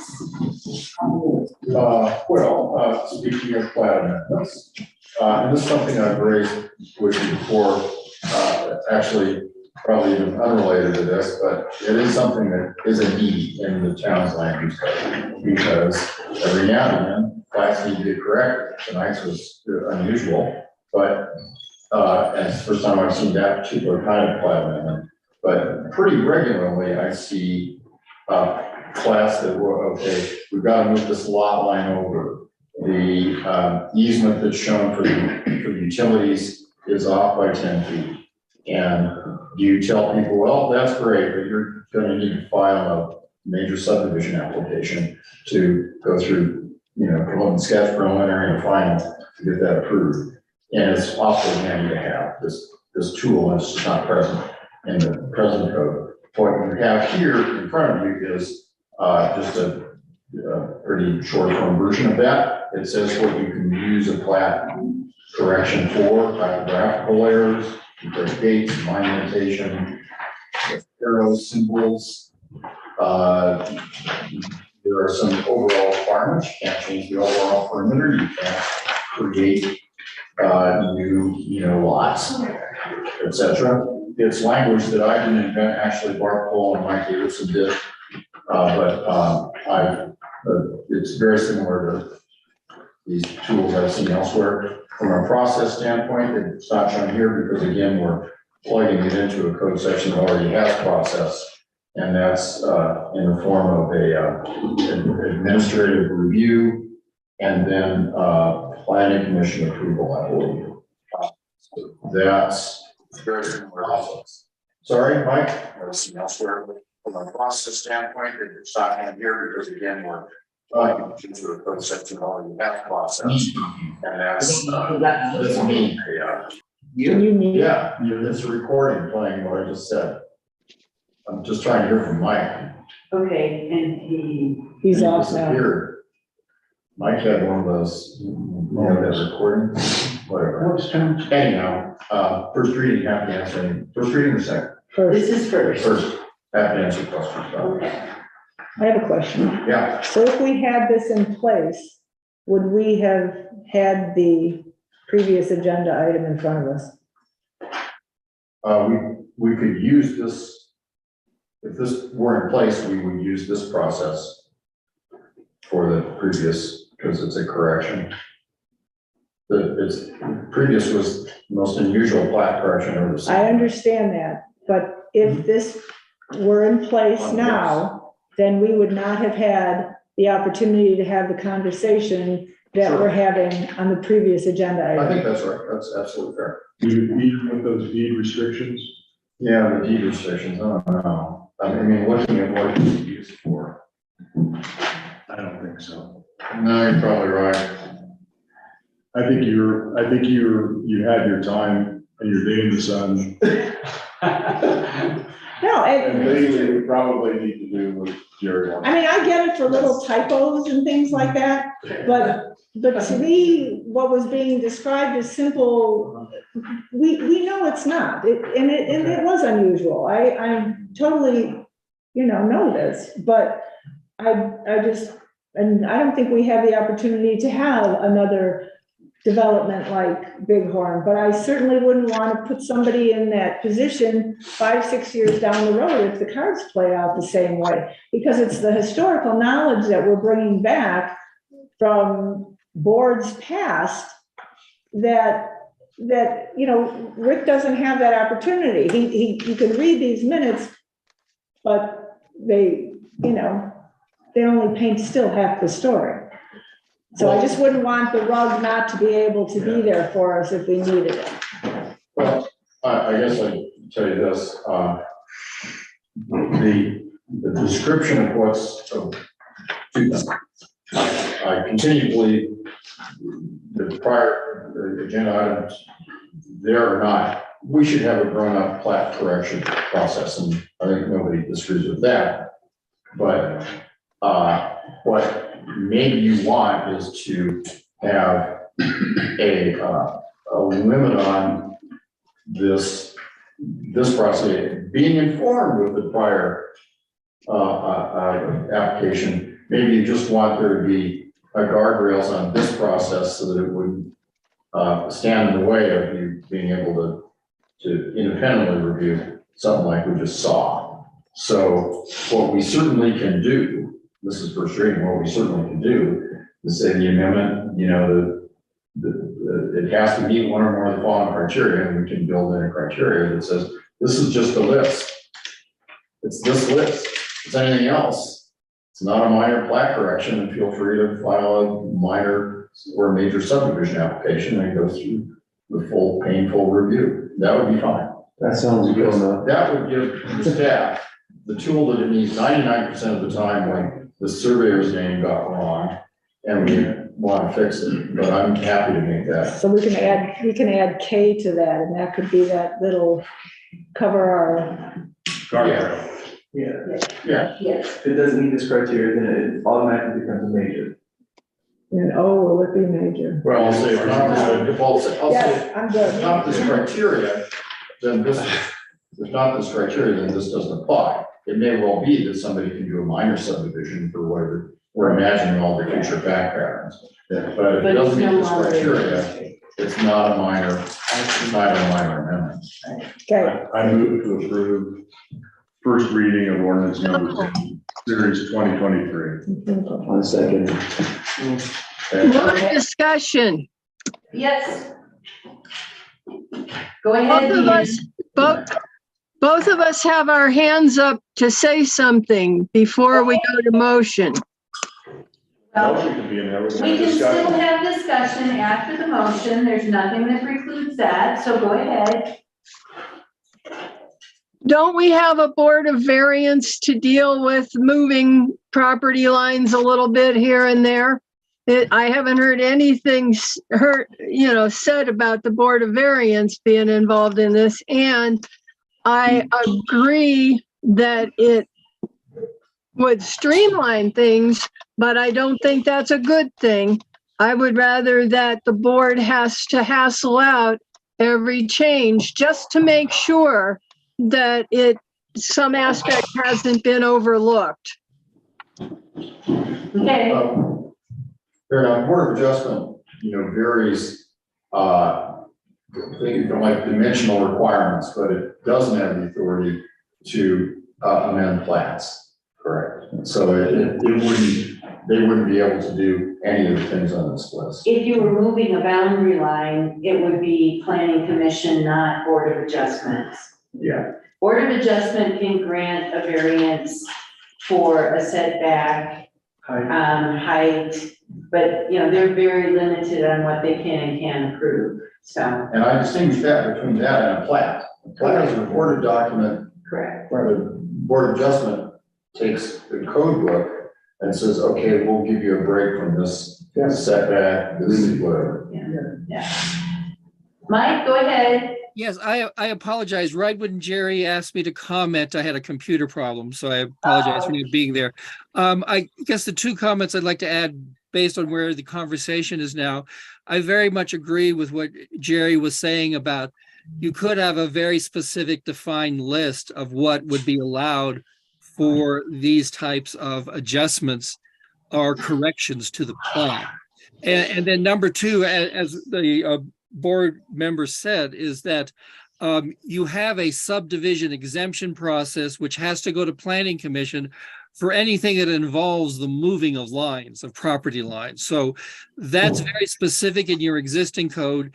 There's 5 different types of these minor exceptions that go to the planning commission. So that's already very well defined in your code.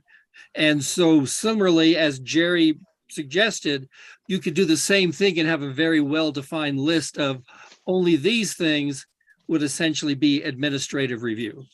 Correct. Okay. Making sense? Any other comments? Further discussion? Okay.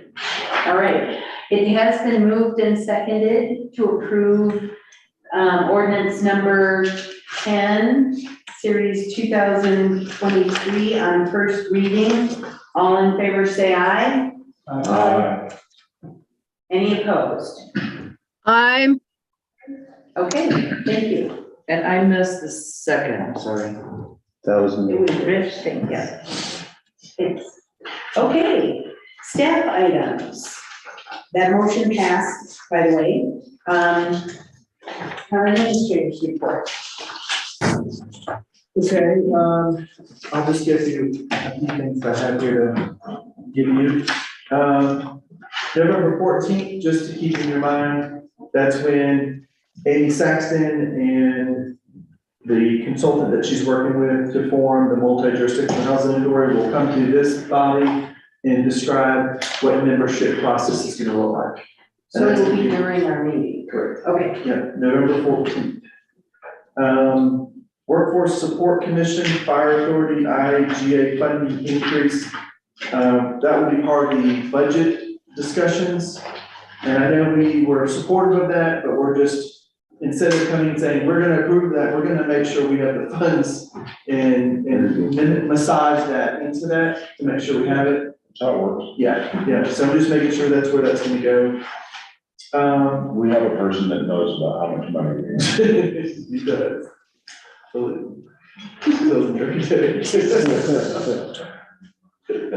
Very good. Remind about the extra work session too. I don't know if that was on. I'll have it. Okay. October 24th, discuss the report. We're gonna talk for next meeting. That's gonna be, we're just gonna take some time to discuss all the findings that Mark Collins gave us from the strategic planning retreat. And we're gonna try to shorten that list to be our goals, not just what I'm saying, but like we said before. And then I have a tracking list here to kind of show where our ordinances and resolutions are on this. So that's just, if you have questions, you can see how it's tracking. And then, you know, of course, you've already read my other stuff about the departments. I know I've got some typos and I apologize. I'm working on it. Oh, I'm also working to try to be fast as I can to get things done. So, but I'm working on that. Does anybody have any questions on the task list? Okay, so I got a lot of things to picture. Budget calendar, we're gonna add another meeting on there, since today was just a draft that you received, but we're gonna need more time to talk through things. So we're gonna add October 17th to the list.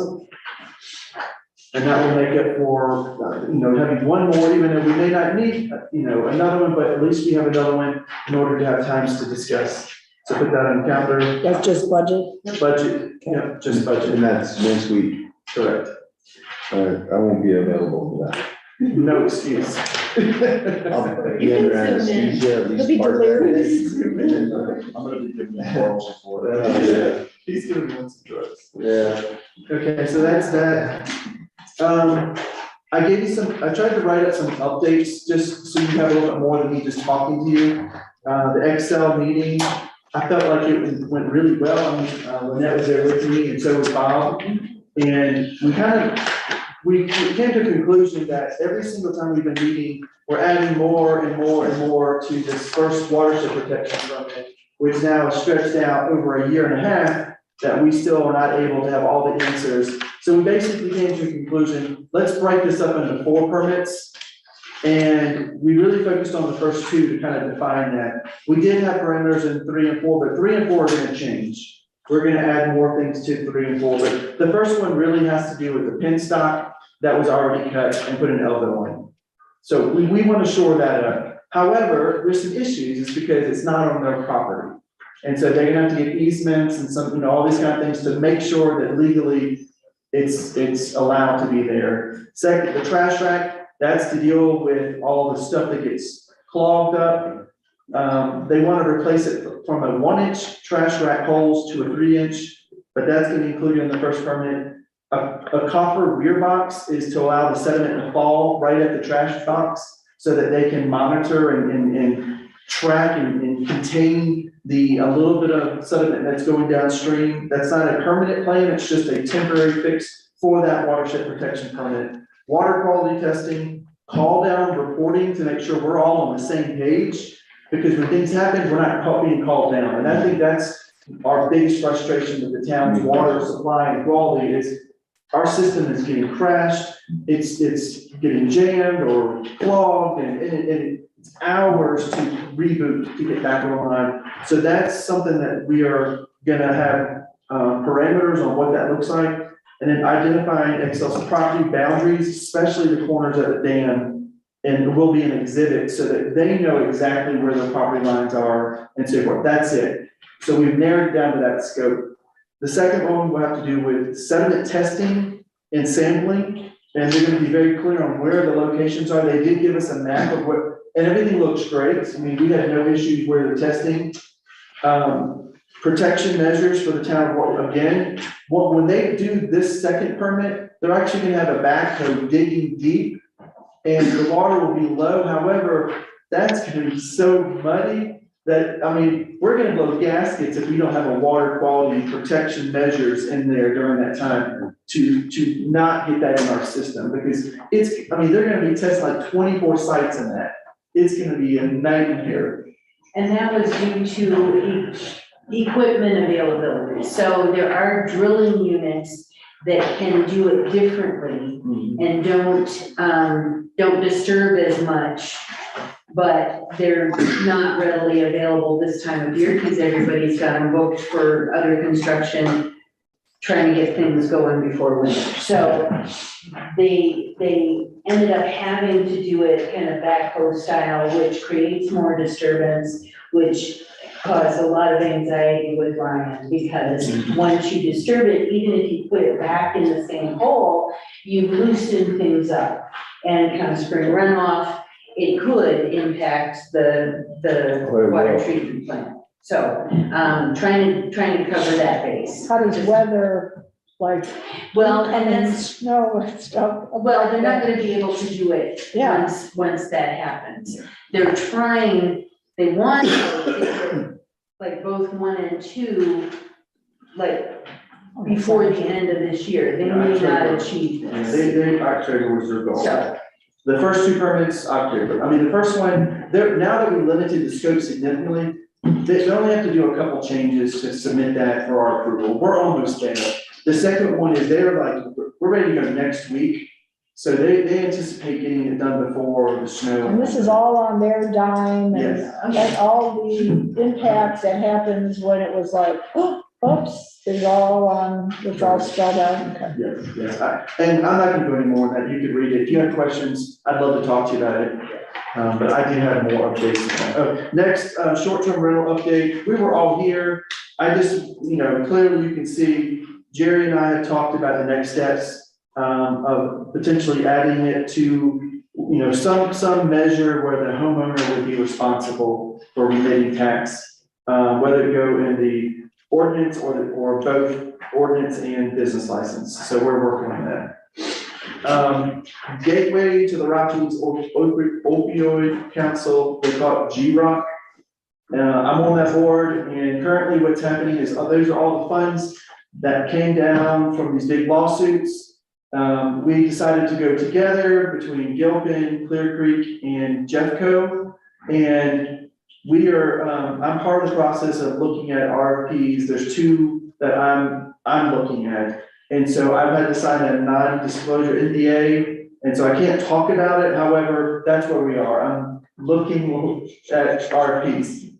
And I give you details of what the RFP said, so I'm not disclosing anything that I'm not allowed to. Proposition 123, I give you an update here, but just shortly, we submitted it, it got flagged and rejected. We used the same numbers that Sally Rush had used for the whole county, for Idaho Springs, Empire, Georgetown, and the county, all the same numbers. Georgetown's was surprisingly rejected, where others were accepted. So we flagged it and called and had a meeting with DOLA representatives. They checked our numbers and found out that they believe it wasn't our fault. It was more internal. They saw something wrong and thought we were Summit County. And they recognize it's their issue. So they're now resolving it. And I got the email the next day and said, you're good, we accept it, you're fine. So, yay. So that's the same thing. So just wanted to give an update. I know Mary had asked me about this, but I've been working on this, I don't know, forever. Trying to get it as a liaison between the town and HGI. No, Georgetown Trust. Sorry, that's all. It's okay. Georgetown Trust concerning the visitor center and renegotiating the contract. So, I sent an email last week to kind of start a nest again of like, hey, we haven't heard from you. Here's a reminder of why we want to do this. And I sent an email to the chief engineer and then he didn't respond. And so I sent another email today with the other people who were on the email list and then copied him instead of, and this time I got a response. And they said, not all the responses, we'd like to renegotiate this contract. Can we schedule a meeting? And I finally got something back today saying, yes, we'll schedule a meeting with you.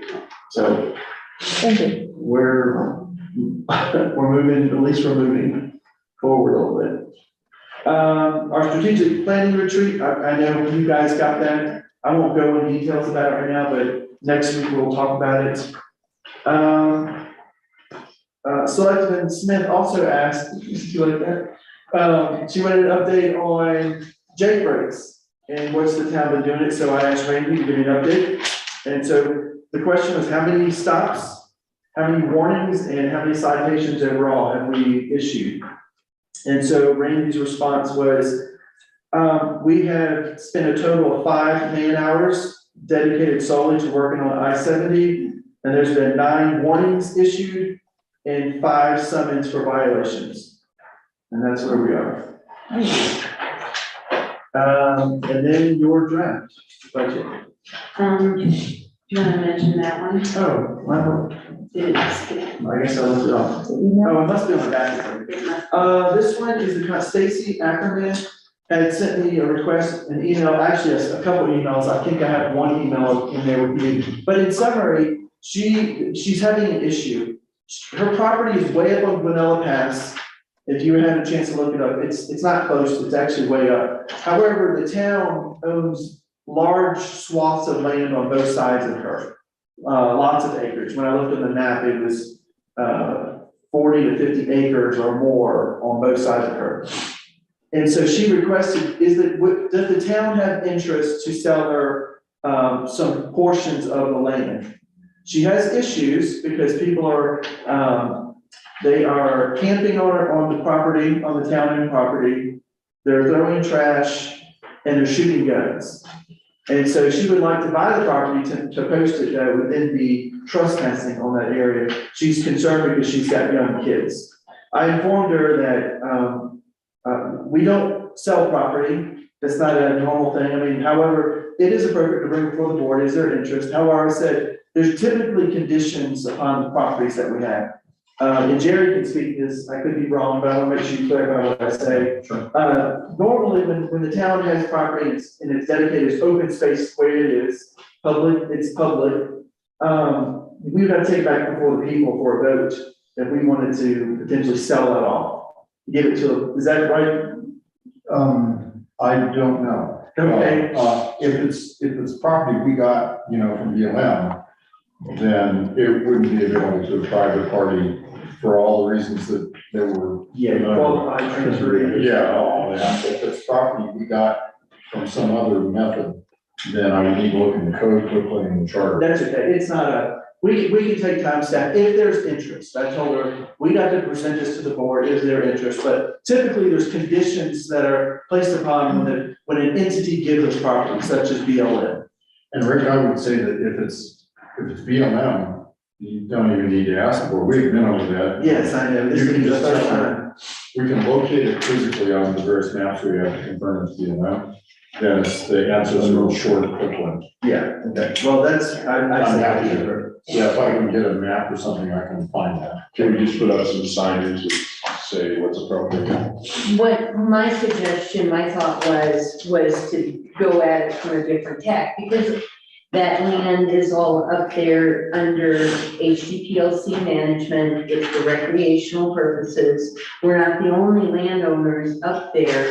And what my thought is if there are people camping and shooting, then we need to take this up with all of the public lands owners that are part of HDPLC and make sure that all of it is posted so that there's no question about, can I use it for this? No. Stakeholder. None of, yeah, all of the stakeholders are interested, because I'm sure it's not just happening. It's Forest Service, they're trying to control this first camping and that's just taking place at random. So that's my thought of how we might go about trying to solve the issue. Can we not remind our own police department though? Yes, that I did is ask you. And the part county, of it, exactly, and because to, it is outside of the town boundaries. yeah, I mean, if there's somebody up there,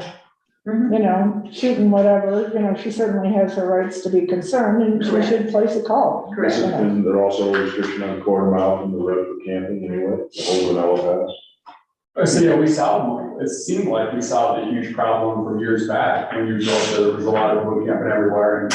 And They're still looking for places though. oh, yeah, it just doesn't seem as bad as what it was. It was stuff that happened for a while. Yeah. Okay, I think I've got a clear direction. Okay. Any questions?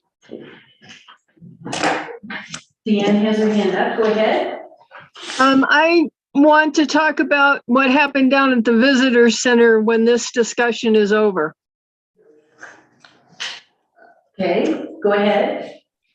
I received that email that was talking about some people came off of I-70 to let their dog go potty in the run, and somebody in the visitor center employee was really snippy with them and rude, and I wanted to know who that person was.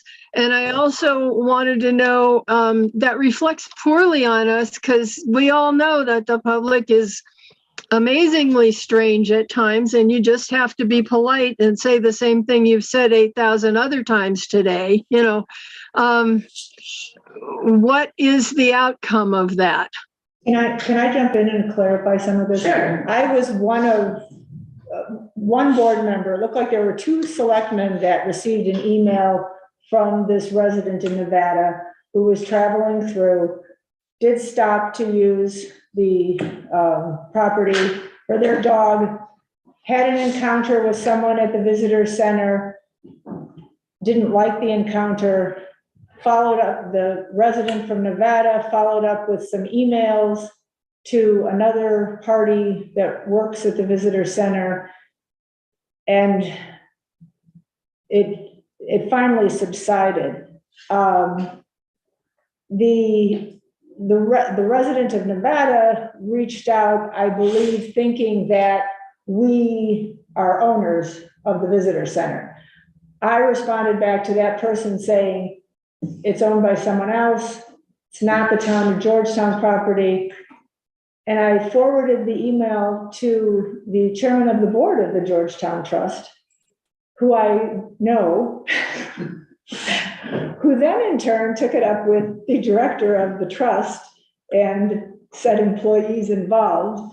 Reprimands have gone out for this not welcoming conversation. I'll be more than happy to share, I'll forward the email to you just so that you're aware of it.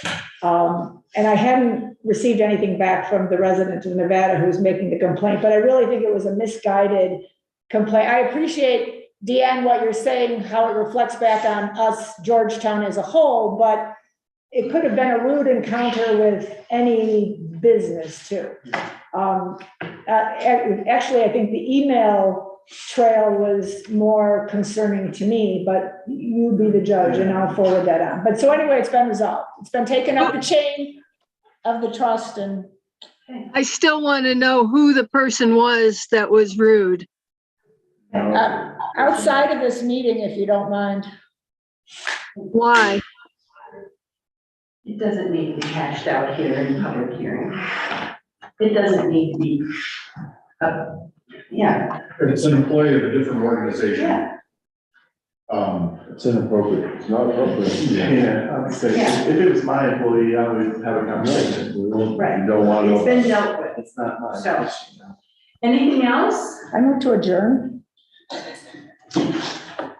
Wow, that was quick. I'll second that. Okay. It's been moved and seconded We're all to adjourn.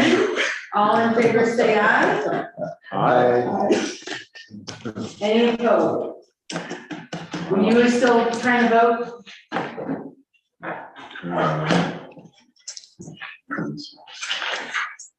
Okay. Motion passed. It's 8:05 PM, and thank you very much, everybody.